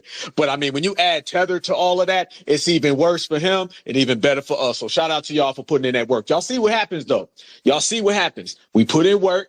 We check folks. We get to the money. We put in work. We check folks, we get to the money. Ain't nothing changed but the numbers on the range, family. That's what it is. A lot of people are going to come around you and try everything they can to get you to stop delineating. They're going to try everything they can to get you to play nice, to play fair. That is basically desperation in words. All right. They're now coming at us with these desperation tactics because they understand we're not moving backwards. We're going forward. And when you're going forward, that puts a lot of people under siege. These people are very shook. You got to understand when you're dealing with a system of supremacy that has allowed people to come over here and to mooch off of us and to leech off of us for years. And then this generation just pops up out of nowhere and changes the whole structure. That's a very difficult pill to swallow for these people. And you know, Tethers is always swallowing any damn way. But on the other side of that, we know that foundational Black Americans and this generation in this era, we've accomplished so many things. So you're going to start to see individuals pop out the woodwork. And remember, Dr. Claude Anderson told us a long time ago they was going to pop out the woodwork. He been said this. Ain't nothing new. So a lot of these people, they come up with justifications, alibis, excuses. They say they look like us, xenophobic and hate group and cold, and they just throwing anything against the wall, but ain't nothing sticking because it doesn't really matter what they say. This is all about us, and this is our land, family. The spiritual connection is powerful. And y'all notice the people who don't have a spiritual connection to this country, they falling out fast. They crashing out quick. They out here embarrassing themselves, getting roasted. And we doing it together as a collective. Our certified foundational Black American brothers and sisters are young and are old. So you had a couple, people in here earlier, and they was talking about young and old. It ain't about young and old. I make that clear, family. It's only if you an old, lame person is it a problem. That's the only issue. But other than that, I'm going to ride right next to my brother and sister if they 70 years old and they standing on business. Now, if you 70 years old and you can't stand and you talking about vote blue no matter who, and they got to push you on a wheelchair at a march like Al Sharpton or Jesse Jackson, then you can sit down. And apparently nature's going to make you sit down anyway. But what we doing right here, family, is that we standing tall and everybody's watching us and it's all eyes on Black Americans in every facet. And I'm loving it. I'm loving it right now. And I want y'all to step on them. It don't matter. Don't play nice with none of these people, family. We out here putting in work. We handling business. If you don't ever understand the message that's coming through, then go ahead, go get on Google right now. Go get on Google, go get on YouTube and type in the day that Barack Obama was elected. If you need any motivation, go type in the day that Barack Obama was elected and read all the publications, watch all the news clippings, watch how supremacy had folks in the code. They was talking about everything is better. We can't complain about racism no more. We got us a Black president. Go ahead, and just in case you need some refreshing, all right, because a lot of people tend to forget these things. If you ever need motivation or you need a spike, remember what it was yesterday, and you're going to be very, very rejoiceful of what you see today. Don't let nobody come around here and try to tell you how bad things are or what we need to do. We doing everything right. Everything we doing right. We getting rid of negative energy. We got positive energy. We standing together. Like I said earlier to that clown, if you ain't moved by this generation, then I don't know what the hell you doing. If you ain't out here motivated, highly activated by what we doing as a collective, then you don't know what Black empowerment looks like. A lot of people out here saying they putting in work. They ain't doing work. They doing dirt. All right. They doing dirt, and dirt's going to stay right then and there. And we're going to step right on over and we're going to get to that money. All right. Go look at Barack Obama when he was elected, family. And I'm telling you, they was talking about African American. They was talking about people of color. They was talking about Blacks and brown coalitions, all of that nonsense. Man, we ain't on none of that. Look, fam, we got rid of all of those terminologies one by one by one. We done ruined careers one by one by one. Anybody from back in the day that they always trying to point to us and shame us with, the ancestors would be proud of what we doing. The real elders, not the olders, are very proud of what we doing. The youth is starting to mimic us. They don't have to grow up in the time frame where they got tethers trying to undermine them. They're not going to have to grow up in the time frame where they got people saying, well, we all black, brother. They going to know what it took us until just 10 years ago to find out. So imagine how fast and how far the future is going to go, y'all. It took us until just about a few years ago. And I'm talking about the collective to understand these people ain't on our side. So imagine somebody right now who's 10, 15, 17. They're going to grow up in a world that's going to be tether free. And y'all know we weren't tether free until recently. So hell no, ain't nobody going to tell me to stop checking these people. Ain't nobody going to tell me to stop putting in work, because remember, if you see a tether and you don't G-check, they're going to get your reparations checked. So you pick which one you want. And if you standing on the real side, come on over here. There's plenty of room. If you want to be powerful, luxurious, you want to stand on real certified principle, come on over here. There's plenty of room. You want to stand on some real lineage, heritage, culture, come on over here. There's plenty of room. If you want to go over there on the tap dancing side, there's not so much room because Roland Martin taking up the whole goddamn space. But in between, we're going to be over here rocking. We're going to be over here holding it down, because that's just the FBA way. So basically what I'm trying to tell everybody out there, if you don't want somebody all in your videos, dancing, the CEOs, the Sambos, come on over to FBA. Go ahead, Church. Shout out to Suge. Much love. Certified salute. Hey. Suge. Certified goddamn salute. Family, I gotta ask this question. This is directly to you, my brother Alpha, because we gotta make it very clear and very plain, if you don't mind. So I'm gonna ask you 3 questions. Well, it'll probably be 4, but it'll be 3 major questions, and then the assumption will be the 4th, I guess. First and foremost, did we not crash out the Democratic Party? Crashed them out. Okay. Did we not put forth the talking points that Donald Trump ended up taking and winning the election off of? Yes, sir. We absolutely did. Did we not call for the deportations that Donald Trump started running around saying, hey, you know, black Americans are saying, you know, these folks shouldn't be here. And I want to make sure everybody know that if I get in office, I'm deporting. Was that not us? That was absolutely us. And Julio told me it was us as well. So that's confirmation. Okay, so we got you confirming that. We got Julio confirming that. We got Juan Pedro confirming that. Now, the last question. My brother, Black Alpha, and even my sister, Natural, you both can answer this question. You can do it one at a time. Don't that look like black empowerment to you? Look like we running the yard to me. Likewise, I second that. So at the end of the day, all these people talking about we need to sway away from the way we move it. Why? The train is literally breaking through every damn wall that they didn't send somebody out, Pedro, Juan, Matumbo, to build these walls. We're breaking right through them. And why are we breaking right through them? Because what we're doing is ordained. We need to start looking at it as an ordained situation from the Most High. In the very same way that the Bible say, as it is in the beginning, so shall it be in the end. We should be sitting here saying, God dang it, all of this is ordained by the Most High. We're doing every single thing that we're meant to be doing. And calling these tethers out and speaking for our lineage and making sure nobody's disrespecting that lineage. Oh, that is absolutely what the Most High had intended for us. And the ancestors are coming out of nowhere, giving us the round of applause, said, I've been waiting on you. If you are a Kendrick Lamar fan, when he did that To Pimp a Butterfly album, one of the things that he did in that album, he gave a shout out to all the people over there in Africa, right? And literally, he spoke about how, you know, we should be taking our influences to help them and everything else. And one of the things that I heard in that album that I loved the most, because I never heard it from the African perspective, I heard it from a foundational Black American perspective. In that song, he has a chorus where the ancestors has been saying, we've been waiting for you, waiting for you, waiting for you, waiting for you. I think our brother Kendrick was a little bit misconcepted off of the things that he was hearing in his mind, and he thought it was about Africa. I'm going to tell you my interpretation of it.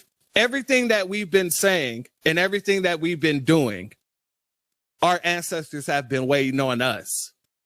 They've been waiting on us to glorify them, not the people overseas. They've been waiting on us to make sure that we know who we are connected to, not the people overseas. They've been waiting on us to really stand firm and stand 10 toes down with 5 feet heading to the right, 5 feet heading to the left, making sure we're standing fully on our square about this square biz. Our ancestors have been waiting on this. And I truly believe that they're excited for this time because now they get the flow in every which way that they've been waiting to flow. Have you not noticed? And my brother Alfred brought this up several times. I'm pretty sure a lot of other people within the new Black media have brought this up. I brought it up myself. As soon as we started glorifying our ancestors, our heritage here, all kind of stuff started happening in favor of us. Not just on the physical, when it comes to the Democrats and Republicans or any of that, but in the spiritual as well. We started seeing plantations flame up. We started seeing our brothers and sisters being in certain areas where we had these ancestors just starting to say, you know what, screw this, just getting it off. We've been seeing us winning.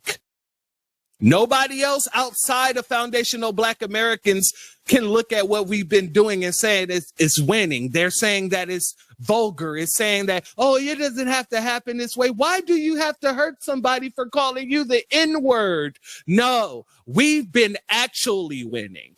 We've been seeing what we've been doing and seeing the progression. And even if we never talked about it in a space, we ain't never talked about it face to face, we all did that symbolic head nod at each other and said, yeah, dog, I see you out there. And that's what they're afraid of. And that's why they keep coming on back. They keep on coming back. Talking about we don't have influence, talking about we're not doing this, we're not doing that, we could be doing this, we could be doing that. None of that matters to us because our train has left the station. It has one destination: foundational Black American empowerment. And with foundational Black empowerment, there's only one way to do that. That's reparations for foundational Black Americans. It isn't putting everybody else's troubles and shenanigans and chicanery on your back. It's about us making sure we have each other's back. And that's another reason why I didn't let that dude just sit there and disrespect our sister Boycott like that, because he didn't disrespect me. He didn't sit there. Well, he might have interrupted me, but he didn't come at me but like he tried to come at her. He didn't even come at our sister Natural like that. Why? Because she was about to expose what I already knew.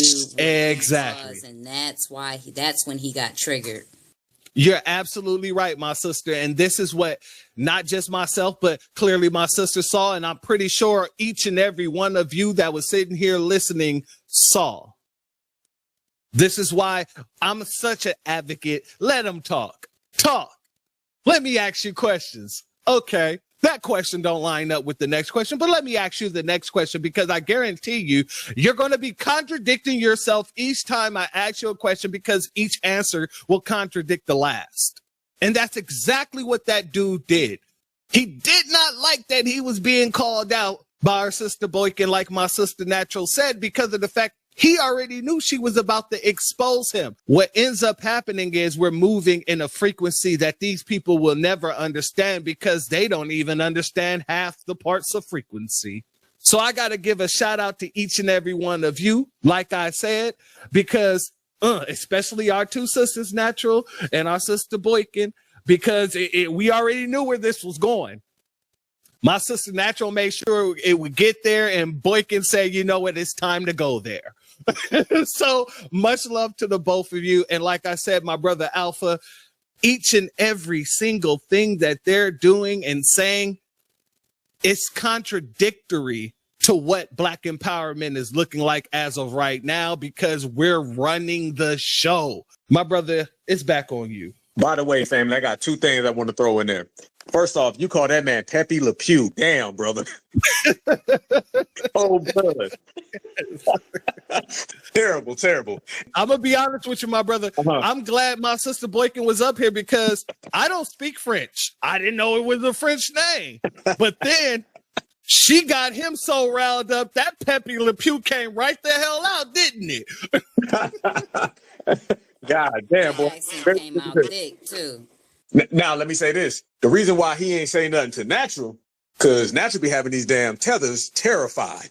Trust me. There's some tethers I seen personally that ain't been back on this app ever since they ran into my sister. Trust me. I'm telling you. She be retiring tethers. They be getting a tether jersey retired. Okay, you know it says 0 on it. So shout out to my good sister. But Chris, my Mississippi brethren, go ahead, family.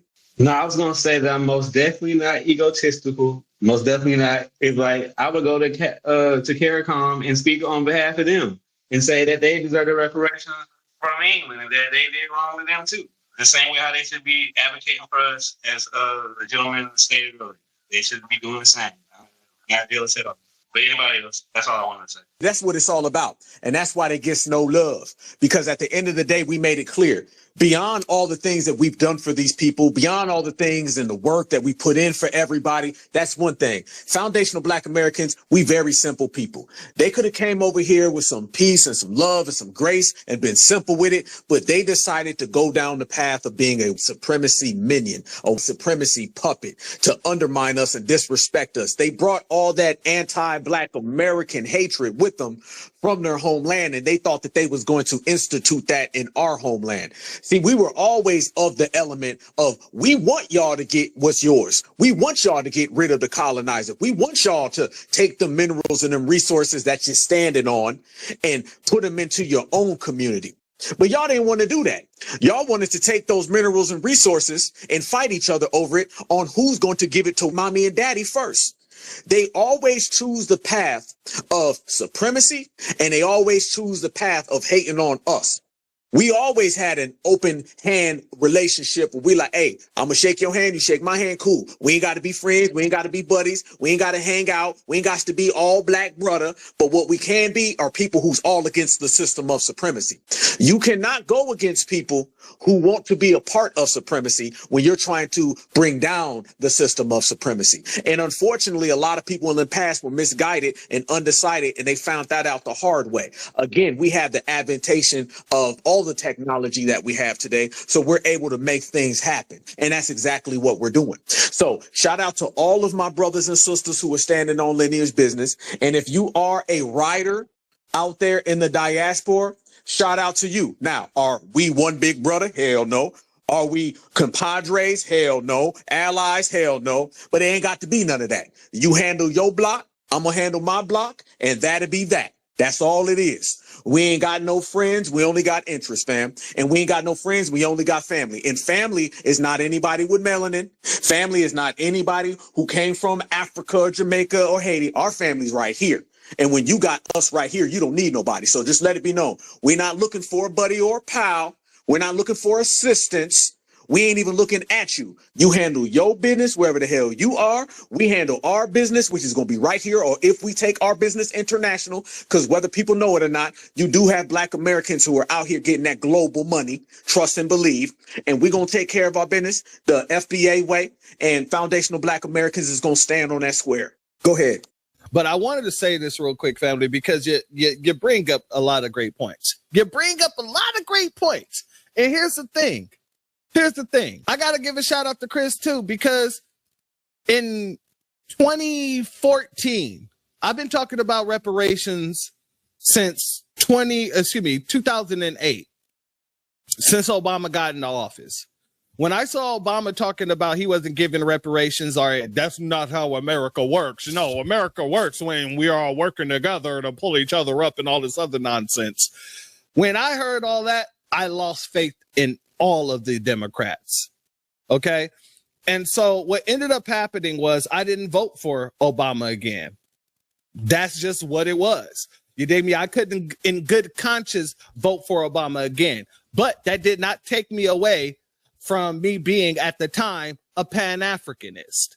I believe that everybody around the world, and like I said, Foundation of Black Americans have been the only Pan-Africanist, because I believe that all Black people around the world should be the dominant when it comes to their land, and they should be set up in a way that, you know, they should never have to worry about losing their land, their resources, or anything like that. So in 2014, I actually contacted CARICOM because I was already working in the reparations field over here in America. And I always knew that we all had our own differences when it came to the reparations, meaning Caribbeans have to go to everybody who enslaved Caribbeans. Foundational Black Americans, or at the time, it was just Black Americans.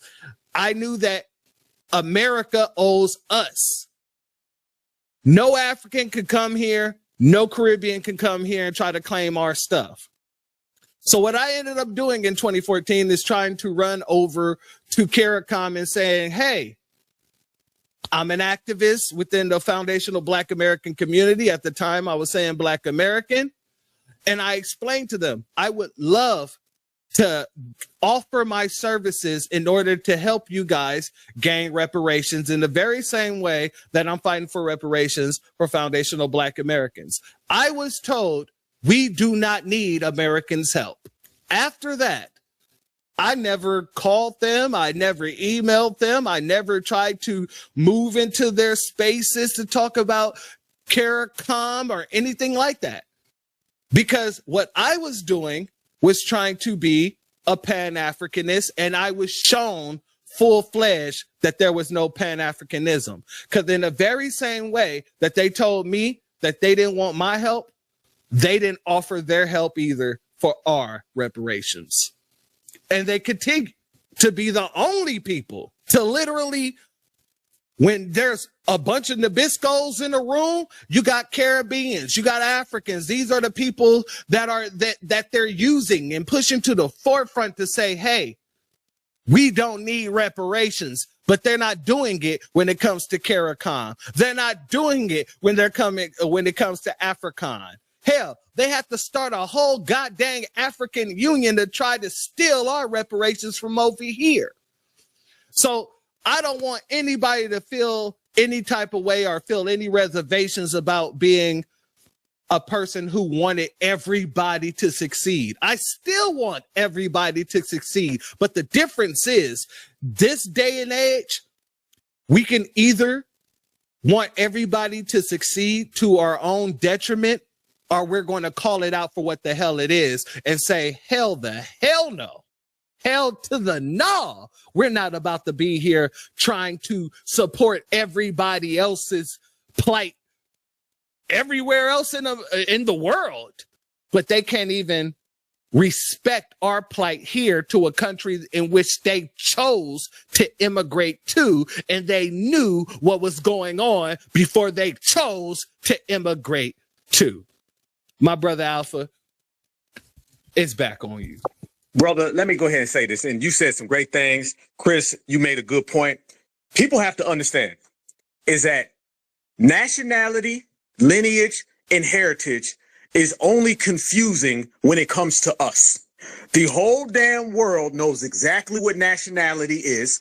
The whole damn world knows exactly what lineage is and heritage. But when it comes to Black Americans and everybody gets ultra blind out of nowhere, then people can't understand what it means. This is why we delineate and this is why we regulate, because you're not going to flip up the definitions of things and play dumb when it comes to us. Everyone knows. Church, we asking questions. Let me ask you a question right now, family. You go right now to Billy Bob in West Virginia. Is Billy Bob in West Virginia the same as Pepe Le Pew in France? Hell no. Thank you very much. Hell no.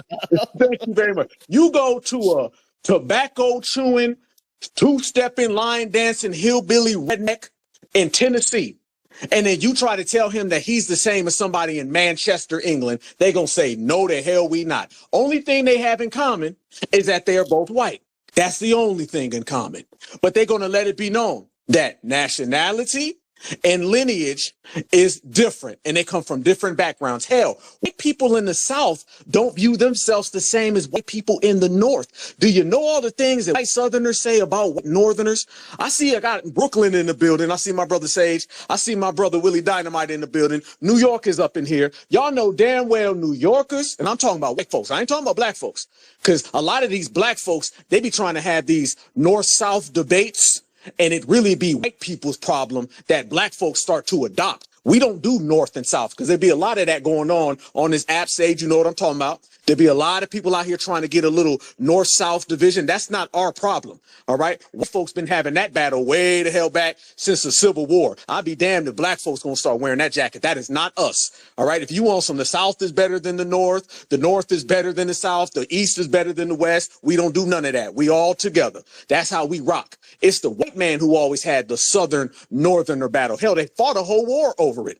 Okay, I know people in Ohio that are white folks who talk crazy about folks in Georgia. They don't get along. Let everybody know that. So if these are both Americans and they don't like each other based on region, what the hell do you think the man from Alabama is saying about the man from Germany? They not the same. Hell, wasn't there a war? World War I, World War II? How many times have folks had battles amongst white folks based on what? Nationality and lineage is different. So all these other people ain't gonna have a clear description on what that is.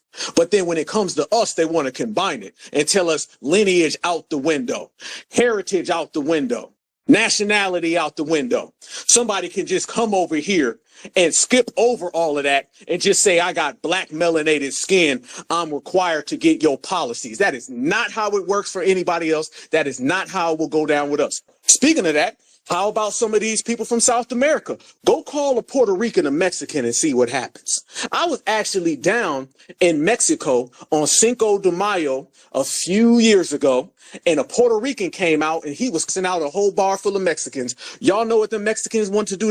And I'm a black American. I'm sitting back looking at it like, damn, we got Latino on Latino crime. But everybody understood nationality ain't the same. Nope. You go tell somebody from Venezuela they're the same as Cuba. Go tell Cuba they're the same as Nicaragua. They're going to let it be known. Nationality and lineage is not the same. So how come when it come to us, America can come way from Africa and out of nowhere, we all the same? No, all that we all the same stuff is over. And remember, Pan-Africanism is just another way of saying all lives matter. That's really what it is. It's saying all melanin matters. And you know, like I know, like we know, all melanin is not created equal. And all victims of supremacy are not created equal. We had the mentality back in the day from people in the 50s and the 60s and the 70s and the 80s that if you're a victim of supremacy, logic would suggest that you would be against the system of supremacy and you would want to team up with fellow victims. We found out the hard way that fellow victims of supremacy still want to be a part of supremacy. That fellow people of melanin do not see your melanin and theirs is the same. So why is it such a bad thing when all we doing is saying the same damn thing back to them that they've been telling us? They don't want no smoke.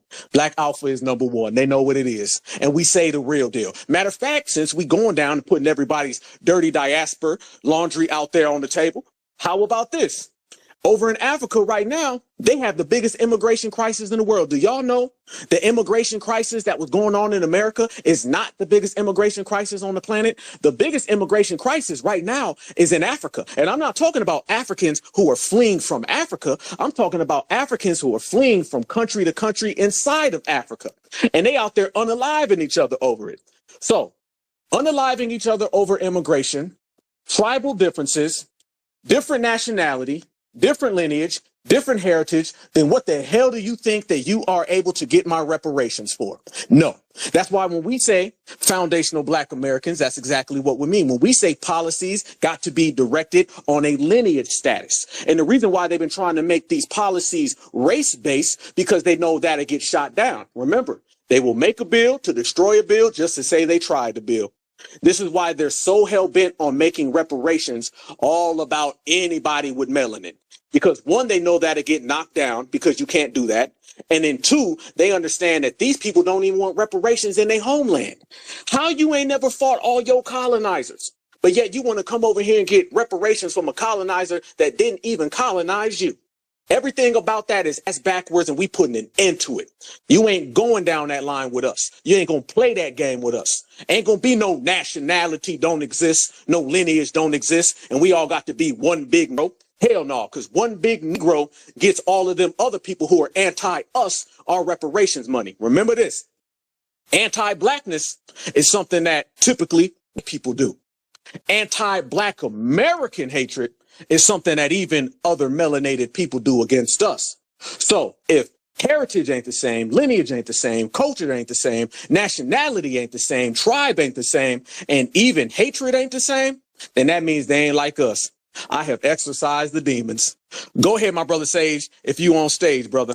Peace to the family. How's everyone doing tonight? Doing real good. And by the way, Sage, definitely get those glasses, my brother. You know what I'm talking about. Yes, Oh, much yeah, love man. to you, family. Definitely. Heard a lot tonight. From the dude that's supposedly French and supposedly related to Earl Manning Goat. Family, we have to understand, family, the way Harlem harbors a lot of Pan-Africanists, and they look at the world as in we're all one big black family. You know that, Dr. Umar. They look at that like we're all one, and there's no real difference between us. Ethnically, there's no difference. We're just all one, and we're all one big, just a pot of damn gumbo. It's just black. What does Umar say? American Africans, some shit like that. That's how they look at it. So maybe that's his mindset on things. My only thing is that he supports what's going on in Burkina Faso. And you say that you're against capitalism, but Burkina Faso is giving gold and all types of things to Russia. So which one is it? And family, while we're talking about what's going on with Burkina Faso, not that I don't, because I don't want this to come off and sound like we're hating on the brother, Abraham over there. Be careful when you read up on what's really going on there, because from what my understanding is, they're running from one supremacist to another supremacist. So you have to be very, very, very careful on that. I understand they're trying to get from underneath the French, but you're going to the Russians who are white supremacists as well.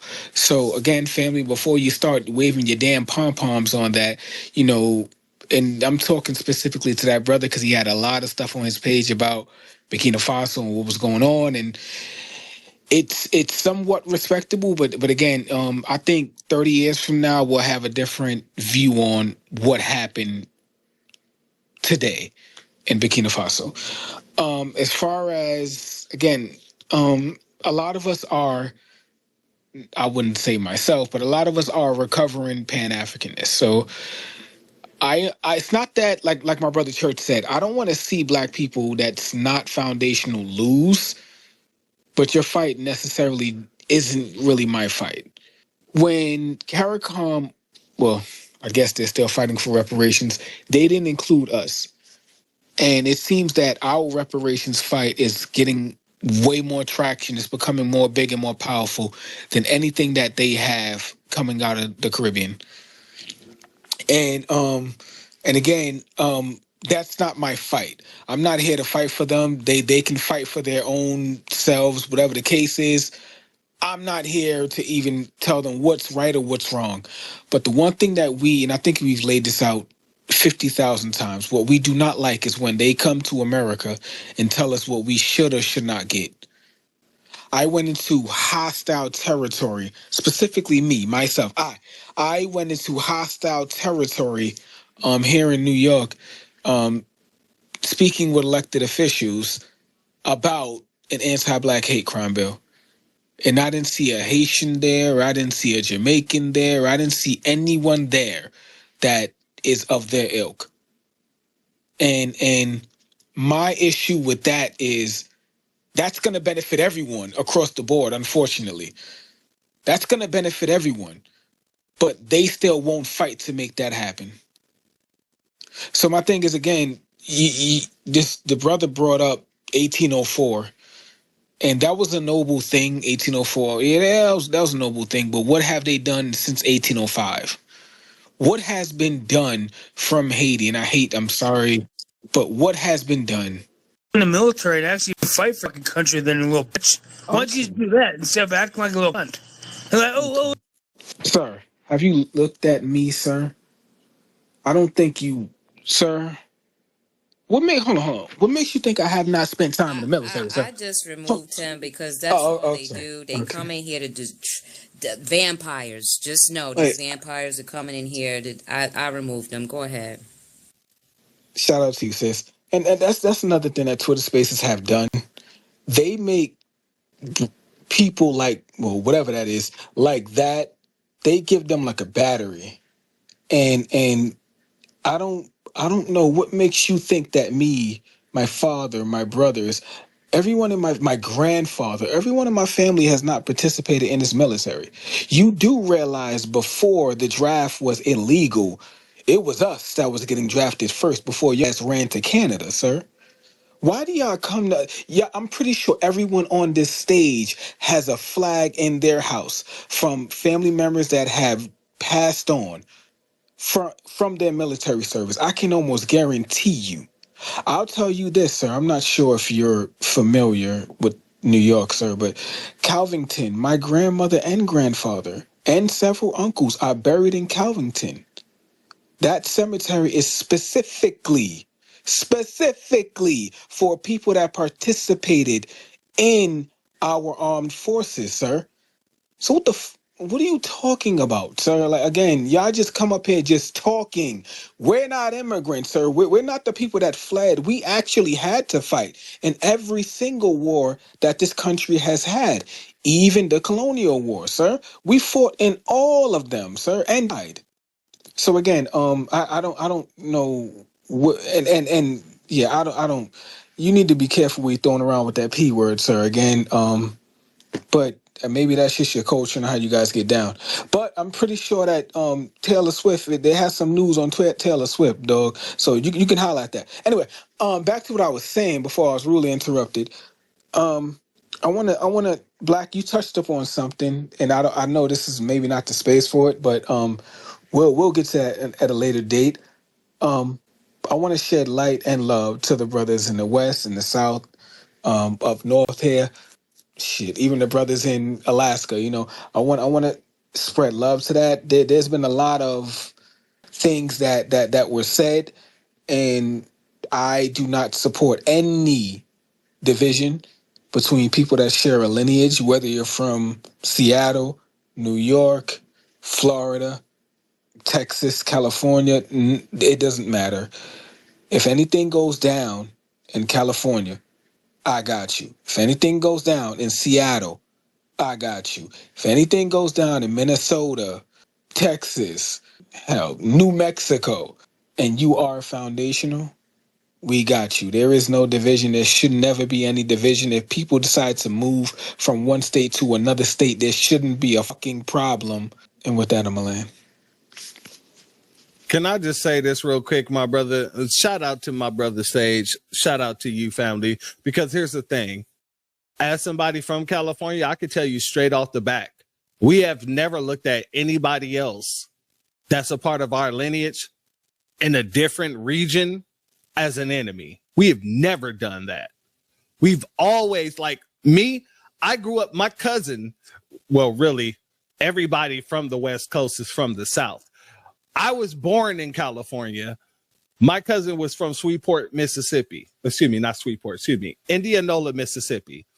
He was the person that came out to California and brought just an abundance of different type of music, different type of culture to me. So I could tell you first and foremost, as somebody from California, I've never heard anybody in California talking about different people in different regions. We're more concerned about people in that region in itself. So I have to say that much love to you, because like I said, a lot of us from California, we already know where we're from. We know we're Southern. We know we have Southern roots. We know all of that. We aren't those type of people that's doing this. That's how we know who's doing it. It's the Tethers. It's all the people. We're not going to sit here and have conversations about who dressed better in the South versus the West, or in the South versus the North, or in the North versus the West. We all have our differences of how we style ourselves, right? So much love to my brother Sage, because I know you know, God dang it, the people who are running around here, and as you said, who are trying to pivot one region versus the other, they don't understand the history of these 3 regions, 4 regions, really 5, of all the regions of the United States. Everywhere where we sit, whether or not we are actually there, we actually learn from each other. We actually grow from each other. We've actually looked at each other and said, okay, that's hot. That's fashion. And we started moving in those directions no matter where we were from. So we've all taken from each other. Do not let nobody lie to you and say that's different. It is not different. The only place that had original just reverberated outward was the South. Hip hop, fashion, everything, it still reverberated out the South, because of the fact that everybody that did something within those industries was literally from the South. So there is no confusion here with us. There's no confusion here about our fashion. There's no confusion about our dialect, because we know who we are here. And that's why a lot of folks get called out really damn quickly. No, we've been taken from each other for the longest.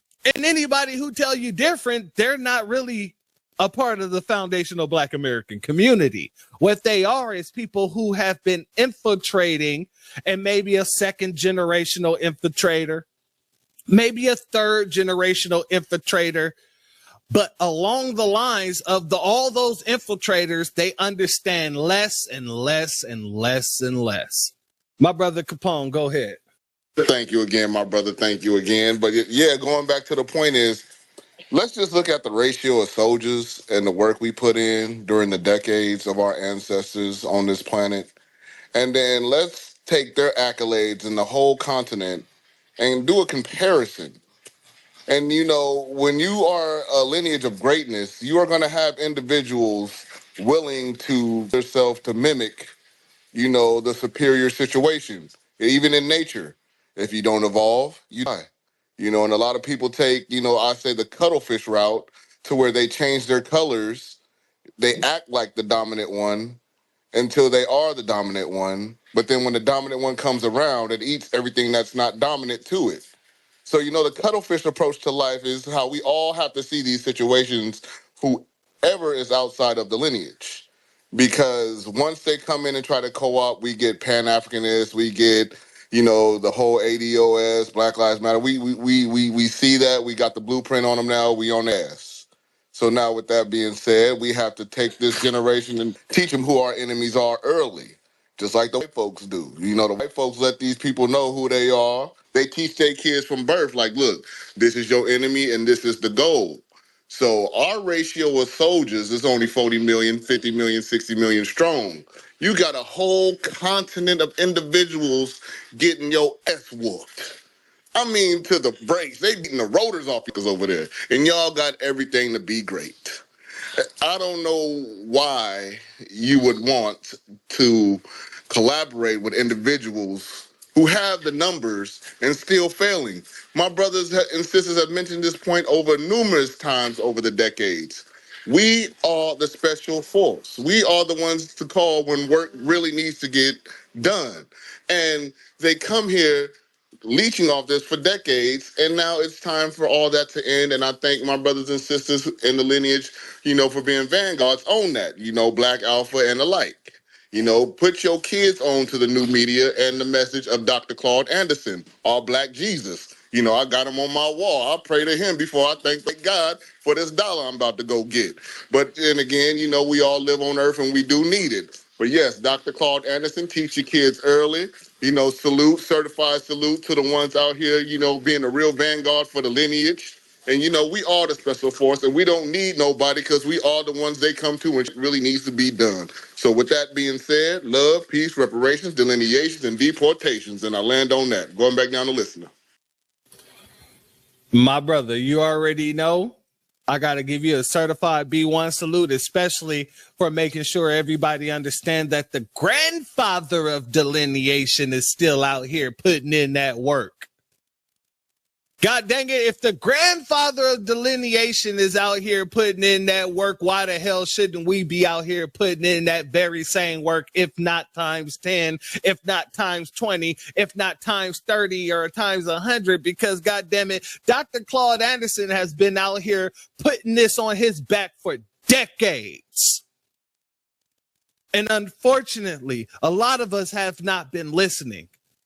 It took this generation to really step the hell up and say, oh, no. Oh, what our grandmaster teacher here is saying is absolutely correct because we're seeing it in real time. So I gotta say, salute to Dr. Claude Anderson because honestly, to be honest with you, yeah, he is somebody that everyone who is FBA needs to take time to listen to. Go read his books, Powernomics. Powernomics was one of the most profound books that ever touched my life. You get what I'm saying? So family, we have to make sure that those type of profound books touch our children as well so that they can have that type of mental capacity, as well as making sure we speak to our children on the daily about these type of things, because like I said, they're trying to go after them more than anything. My brother Alpha, my sister Natural, if y'all want to touch on that. Y'all putting it all the way real, fam. You can't deny the truth. You cannot deny the truth, and you can't hide from the facts. Now, I see somebody in the comment section saying, well, Black Americans ain't talking about what Donald Trump is doing to ruin our community. What has he done? What is he doing? What has he done to ruin our community? Not a damn thing. Okay, that right there is fear-mongering that doesn't work.